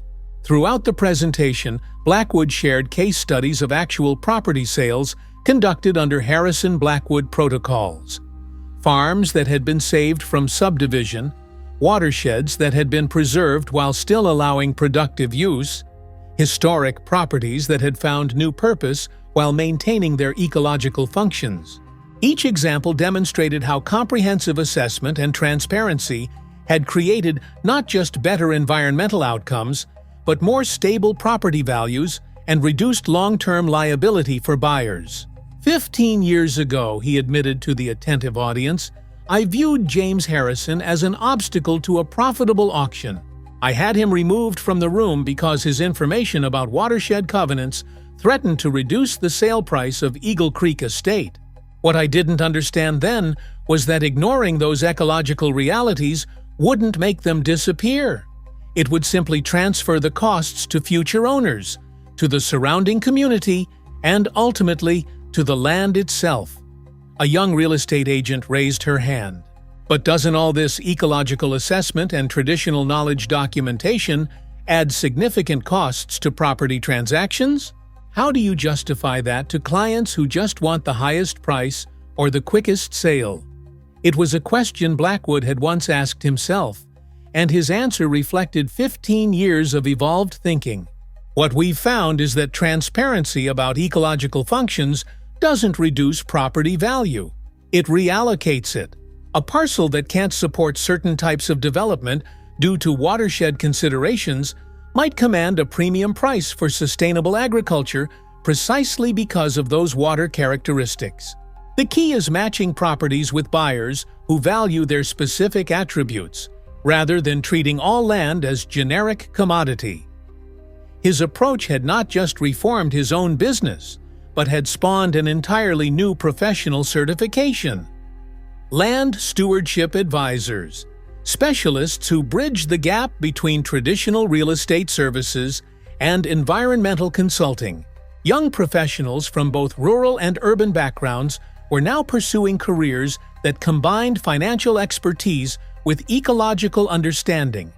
Many of them inspired by the story of how Blackwood's confrontation with James Harrison had led to his own profound transformation. Across the conference center, in another packed session, Daniel Harrison participated in a panel discussion on integrating agricultural heritage into economic development strategies. Though no longer in public office, his influence on rural policy remained substantial through his foundation work and advisory roles. The panel included economists, cultural heritage specialists, and agricultural policy experts. But the audience questions repeatedly returned to the practical implementation of the Harrison-Blackwood model. How could communities with limited resources conduct the kind of comprehensive land assessment the protocol required? How could traditional knowledge be documented in regions where farming practices hadn't been systematically recorded? How could the economic value of ecological services be quantified in ways that financial institutions would recognize?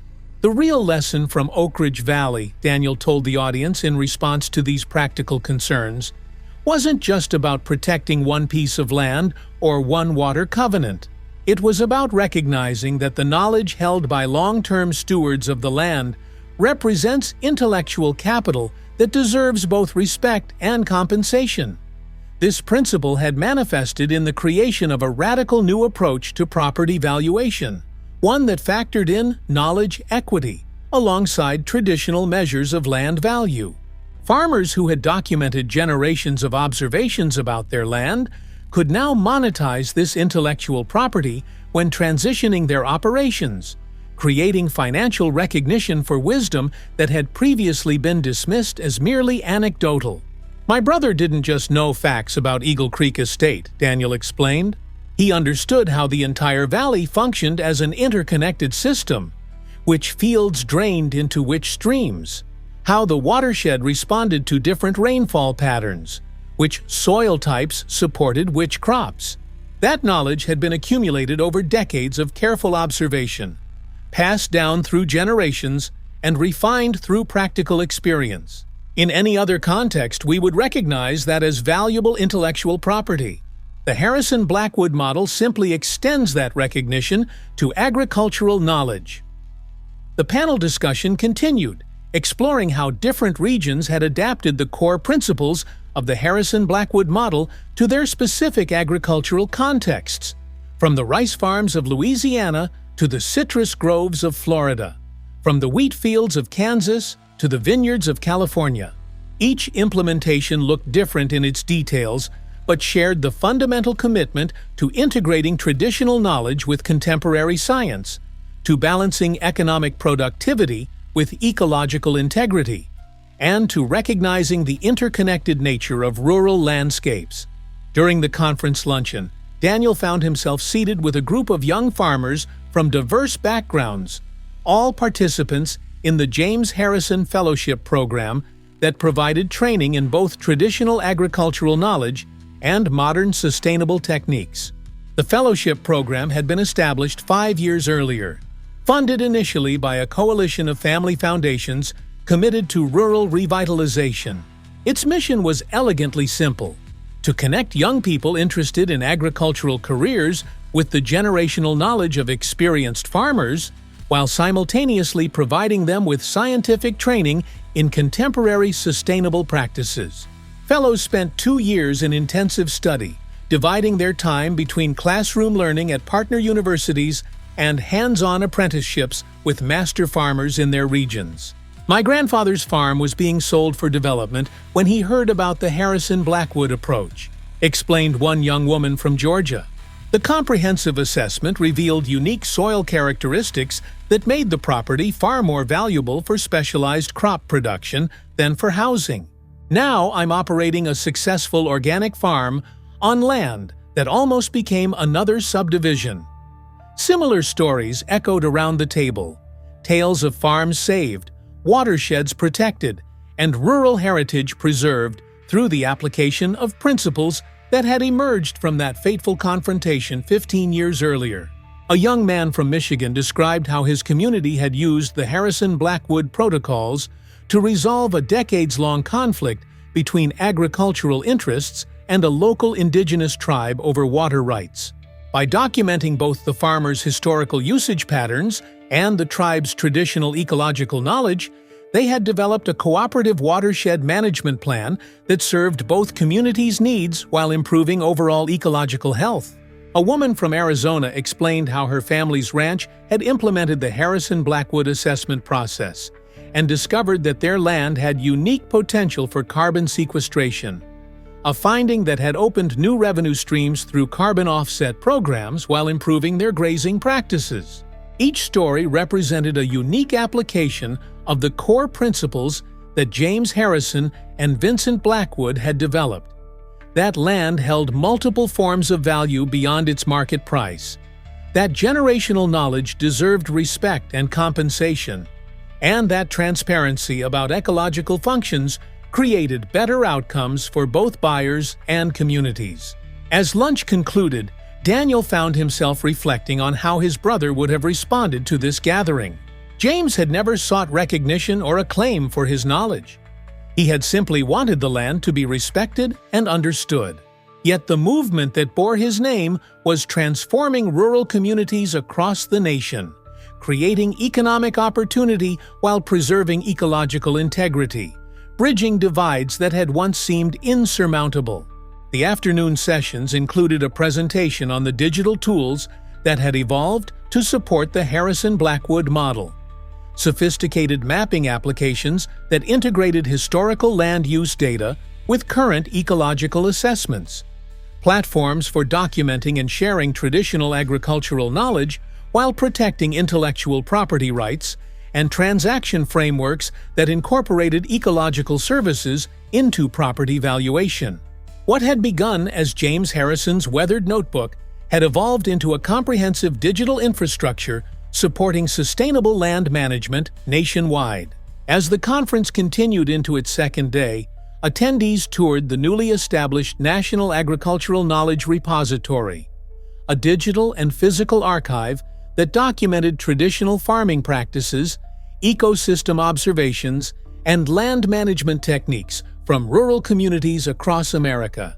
The repository had been 10 years in the making, starting as a modest collection of digitized farm journals and oral histories housed at the Oak Ridge Valley Agricultural Heritage Center. As the Harrison Blackwood model gained national recognition, agricultural communities across the country began contributing their own documented knowledge, creating a richly detailed mosaic of place-based farming wisdom. The Federal Department of Agriculture had eventually recognized the value of this grassroots effort, providing funding for a permanent home in Washington and professional archival support.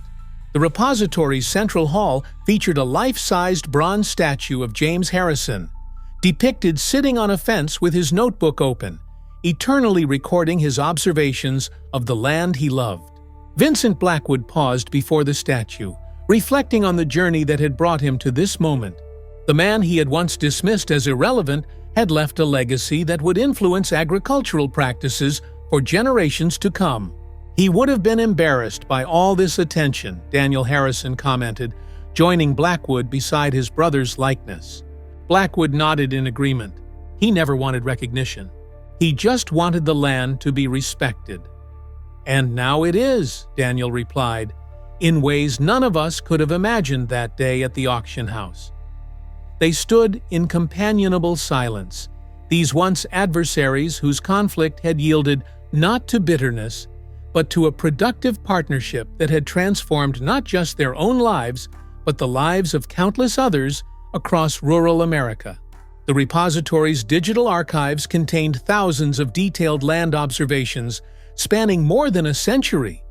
Weather patterns, soil conditions, planting dates, harvest yields, wildlife migrations, water flows. Some came from carefully preserved farm journals, like James Harrison's. Others from oral histories recorded with aging farmers before their knowledge could be lost. Together, they formed a priceless record of humanity's relationship with the land, documenting both successful stewardship and failed exploitation.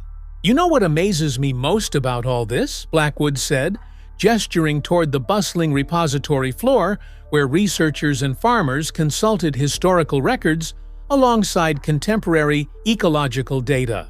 "We always had this knowledge. It was there in notebooks like James's, in the memories of farmers who'd worked the same land for generations.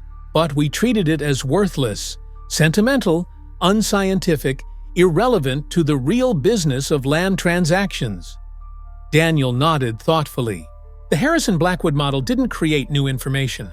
It simply recognized the value of what had always been there. "And that recognition changed everything," Blackwood replied.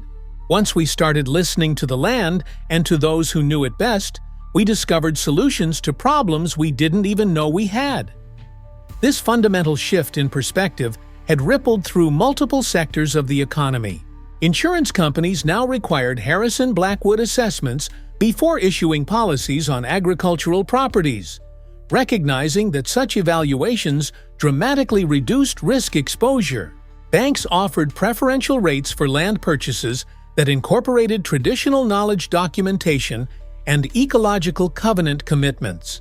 Even corporate agricultural interests, initially the most resistant to the new approach, had gradually begun incorporating its principles into their land management strategies, finding that ecological integrity often translated to improved long-term productivity and reduced input costs.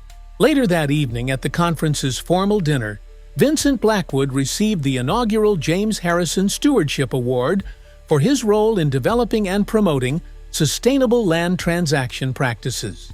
As he accepted the honor, he reflected on the irony of receiving an award named for a man he had once had removed from his auction. "James Harrison taught me the most valuable lesson of my career," Blackwood told the assembled guests. "He showed me that the true value of land cannot be measured solely in dollars per acre. Its worth lies in the complex web of relationships, ecological, cultural, and economic, that sustain both the land itself and the communities that depend upon it." He held up the award, a small bronze replica of James's weathered notebook. "I accept this honor with humility, knowing that my greatest contribution was simply having the wisdom to listen when a farmer tried to teach an auctioneer about what really matters." The applause that followed reflected not just appreciation for Blackwood's remarks, but recognition of the broader principle they embodied. That transformation often begins with conflict, but can lead to collaboration when people remain open to growth and learning. The keynote speaker for the evening was Dr. Robert Chen of the National Agricultural Economics Institute, whose longitudinal study of Harrison-Blackwood implementation had documented its economic impacts across diverse regions. "When we began this research project 10 years ago," Dr. Chen explained, critics of the Harrison-Blackwood model argued that its ecological assessment requirements and traditional knowledge documentation would increase transaction costs and depress rural land values. What we found is precisely the opposite. He clicked to a slide showing comparative data from counties that had fully implemented the protocols versus those that had maintained conventional land transaction practices. Properties sold under Harrison-Blackwood protocols have shown 23% lower litigation rates, 31% reduced environmental remediation costs, and, most surprisingly, 17% higher average property values over the 15-year study period. These economic benefits derive directly from the improved information flow and reduced uncertainty that comprehensive assessment provides. When buyers know exactly what they're purchasing, both the opportunities and constraints inherent in a particular property, they make better decisions and place appropriate value on the land's actual characteristics. The data confirmed what practitioners had observed anecdotally. That transparency about ecological functions and integration of traditional knowledge didn't diminish property values, but rather directed properties toward their highest and best uses. Uses that respected the land's natural systems while creating sustainable economic returns. After the dinner concluded, Daniel Harrison invited Blackwood to join him on the conference center's terrace, which offered a sweeping view of the capital city. As they looked out over the illuminated monuments, he handed Blackwood a small package wrapped in simple brown paper. "I found this while going through Jim's things," he explained. "I think he would have wanted you to have it." Blackwood carefully unwrapped the package to reveal James Harrison's leather notebook, the same one he had clutched during that confrontation 15 years earlier. The pages were filled with meticulous observations about the land, weather patterns, and wildlife, alongside philosophical reflections about stewardship and responsibility. "I can't accept this," Blackwood said, deeply moved by the gesture. "This belongs in the repository with his other papers." Daniel shook his head. "The repository has his other notebooks, but this one, the one he had with him that day, I think he would want it to remind you of how far you've both come." Blackwood carefully opened the worn cover, noticing for the first time an inscription on the inside page, a quote James had written decades earlier. "The measure of our lives is not what we accumulate, but what we preserve for those who follow." "He was writing a book, you know," Daniel said quietly, "in those last few years. He finished it just before he passed. The Soil Bears Witness, a farmer's philosophy of stewardship. It's being published next month." "I'll be first in line to buy it," Blackwood replied, still carefully holding the notebook that represented both his greatest professional misstep and the beginning of his most meaningful work. The final day of the conference began with a session on international adaptations of the Harrison-Blackwood model. Representatives from agricultural communities in Europe, Africa, and Asia shared how they had modified the core principles to fit their specific cultural and ecological contexts. A cooperative of rice farmers from Thailand described integrating traditional water management techniques documented over centuries with contemporary climate adaptation strategies. Indigenous land managers from Kenya presented their work combining ancestral grazing rotation practices with modern satellite monitoring to restore degraded rangelands. What had begun as a local conflict in a small New Hampshire auction house had evolved into a global movement for reconciling traditional wisdom with contemporary science, economic development with ecological integrity. As they returned to the conference, they passed an exhibit showcasing the impact of the Harrison-Blackwood model across diverse agricultural communities. Photographs of restored watersheds, thriving family farms, and collaborative land management projects that bridge traditional divides between environmental and economic interests. One display particularly caught their attention: a map showing the spread of the model from Oak Ridge Valley outward, like ripples expanding across a pond. What had begun as a local conflict had eventually influenced land management practices in communities across the country, and was now being adapted for international applications. "Did you ever imagine it would go this far?" Daniel asked, studying the map. Blackwood shook his head. I was just trying to save my business after your brother and your convoy upended my auction. But somewhere along the way, I discovered there was more satisfaction in doing things right than in doing them profitably. Though it turns out, Daniel observed, that doing things right eventually became profitable too. It was true. Blackwood's reformed auction house had not just survived the transition, but had thrived, becoming the industry leader in sustainable land transactions. His willingness to integrate ecological understanding and traditional knowledge into property sales had positioned his firm at the forefront of a significant shift in how agricultural land was valued and transferred. The conference concluded the following day with a ceremonial planting of heritage apple trees on the grounds of the Department of Agriculture. Saplings propagated from stock grown at the Oak Ridge Valley Agricultural Heritage Center, which had become a national model for integrated farming and education facilities. As participants gathered for the planting, Dr. Chen invited Daniel Harrison to share a few closing thoughts.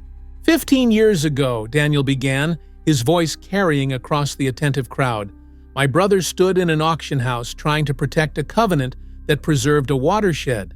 He wasn't fighting for his own land. That had been sold years before.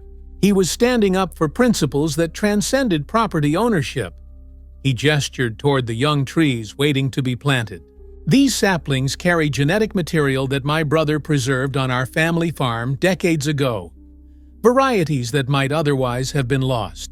Like the principles he defended, they represent a living connection between past and future, a reminder that our role is not to consume resources, but to steward them for generations yet to come. As he spoke, Vincent Blackwood found himself thinking about how completely his understanding of value had transformed since that confrontation. The man who had once measured success in commission percentages and sale prices now found deeper satisfaction in transactions that honored both the land itself and the knowledge of those who tended it. When the ceremonial planting was complete, the conference participants gathered for a final photograph. Representatives from farming communities across the nation standing together beneath a banner that read, "The Soil Bears Witness, Honoring the Harrison Blackwood Legacy."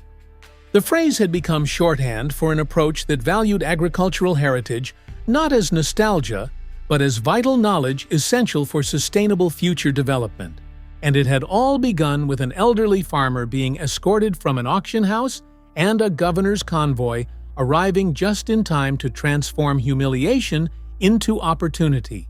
As Blackwood prepared to return to Oak Ridge Valley the next morning, he took one last look at James Harrison's notebook, running his fingers over the worn leather cover that had witnessed so much. Inside were not just observations about soil and water, but a philosophy that had changed countless lives, including his own. "The soil bears witness," Blackwood murmured, echoing James's words from that first confrontation. "And thanks to you, James, so do we." The notebook would occupy a place of honor in Blackwood's office, a daily reminder that the most profound transformations often begin with moments of conflict, and that wisdom sometimes comes from those we are initially most inclined to dismiss. The elderly farmer with empty pockets had indeed been weathered after decades of working the land, but his spirit and wisdom remained vibrant, continuing to influence how Americans thought about their relationship to the earth, long after that dramatic day when a governor's convoy had shut down an auction and started a movement. Back in Oak Ridge Valley, the legacy of James Harrison and Vincent Blackwood's unlikely partnership was visible everywhere. In the thriving Agricultural Heritage Center, in the reformed land transaction practices that now dominated the market, and, most importantly, in the preserved watersheds and sustainable farms that characterized the region.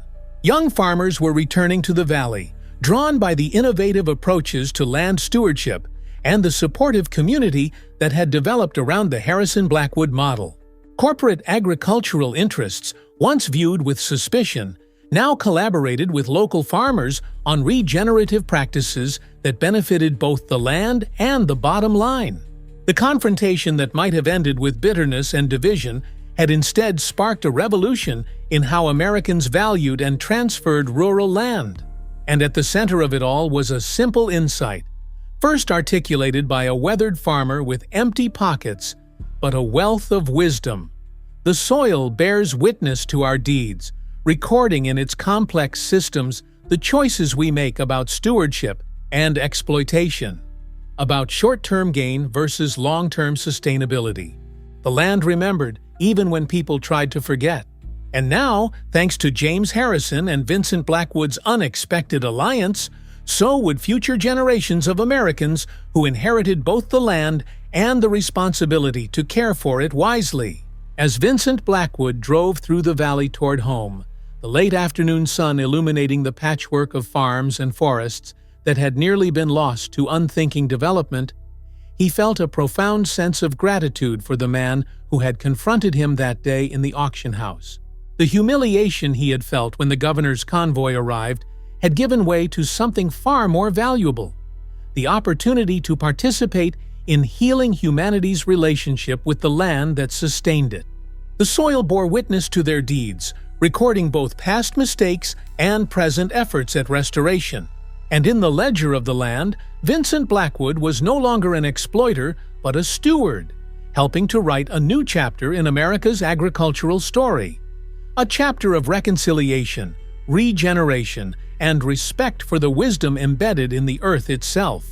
Little did he know that the next phase of this remarkable journey would take him far beyond Oak Ridge Valley, to communities across the nation and eventually around the world, spreading the principles of the Harrison-Blackwood model to regions struggling with their own conflicts between development and preservation, between economic necessity and environmental responsibility.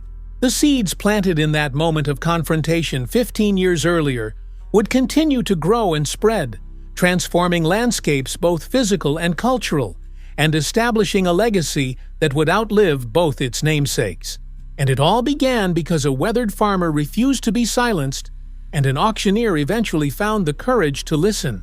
25 years after James Harrison was escorted from the Pinecrest County auction house, the autumn sun cast long shadows across Oak Ridge Valley as people gathered for the dedication ceremony at the newly completed James Harrison Memorial Park. What had once been the most contentious parcel of the Eagle Creek estate, the southeastern quadrant with its critical watershed, was now a protected nature preserve surrounded by thriving sustainable farms. The land that had sparked a confrontation in an auction house 25 years earlier had become a living monument to transformed values and perspectives. Among the honored guests seated on the simple wooden platform was Vincent Blackwood, now in his early 90s. Though age had bent his once imposing frame and whitened what remained of his hair, his eyes remained sharp and observant. Beside him sat Daniel Harrison, now in his 80s, his gubernatorial and cabinet service years behind him, but his influence on rural policy still evident in the programs being celebrated today. As the crowd settled, Michael Harrison, James Harrison's grandson and the current Secretary of Agriculture, approached the podium.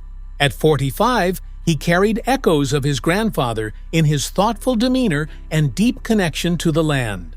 25 years ago on this very ground, he began, two men stood as adversaries in a conflict that could have ended with bitterness and division. Instead, through wisdom and willingness to grow, they transformed that conflict into collaboration that has reshaped how we value and steward agricultural land across this nation.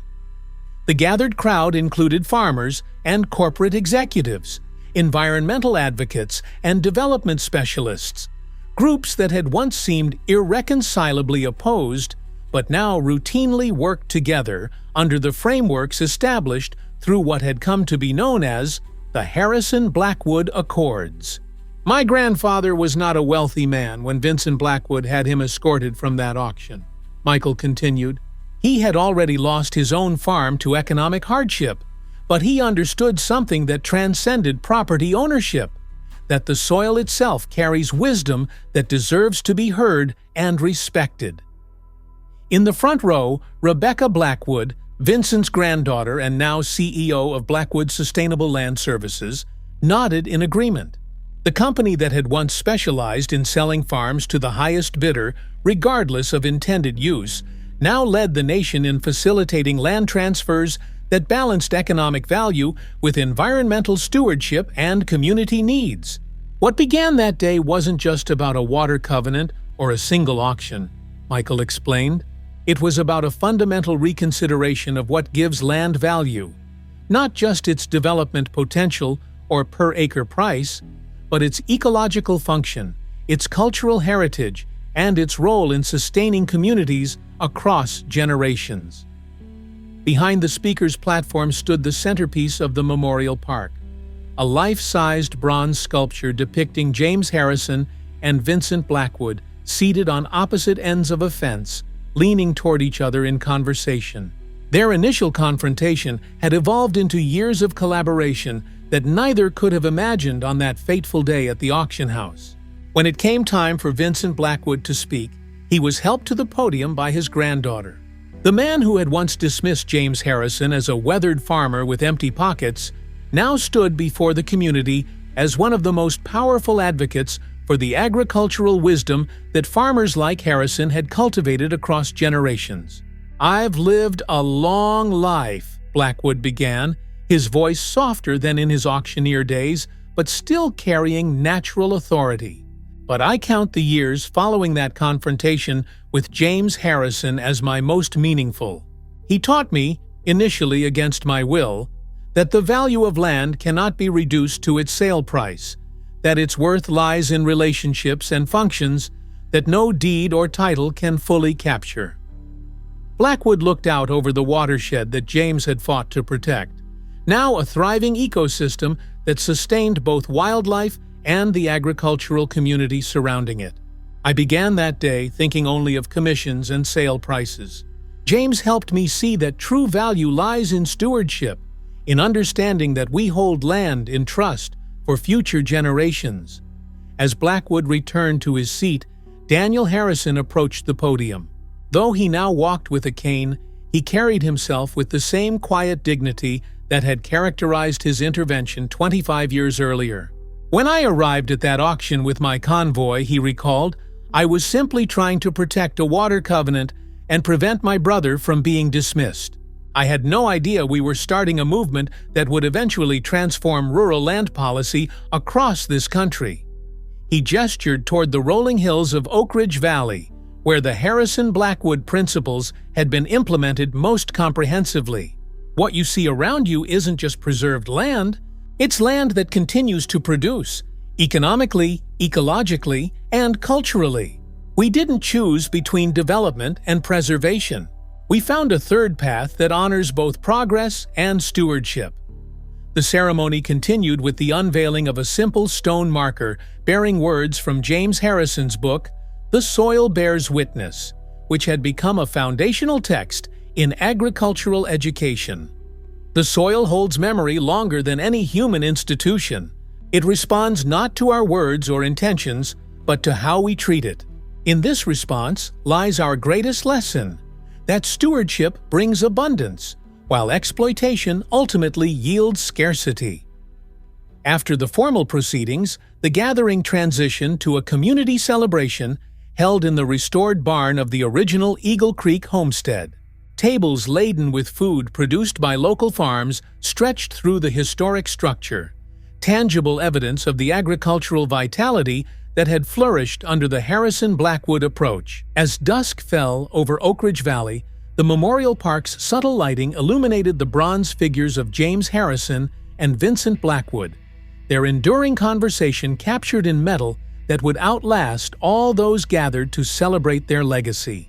The sculpture represented not just two individuals, but the principle they had come to embody: that wisdom emerges when different forms of knowledge are brought into respectful dialogue.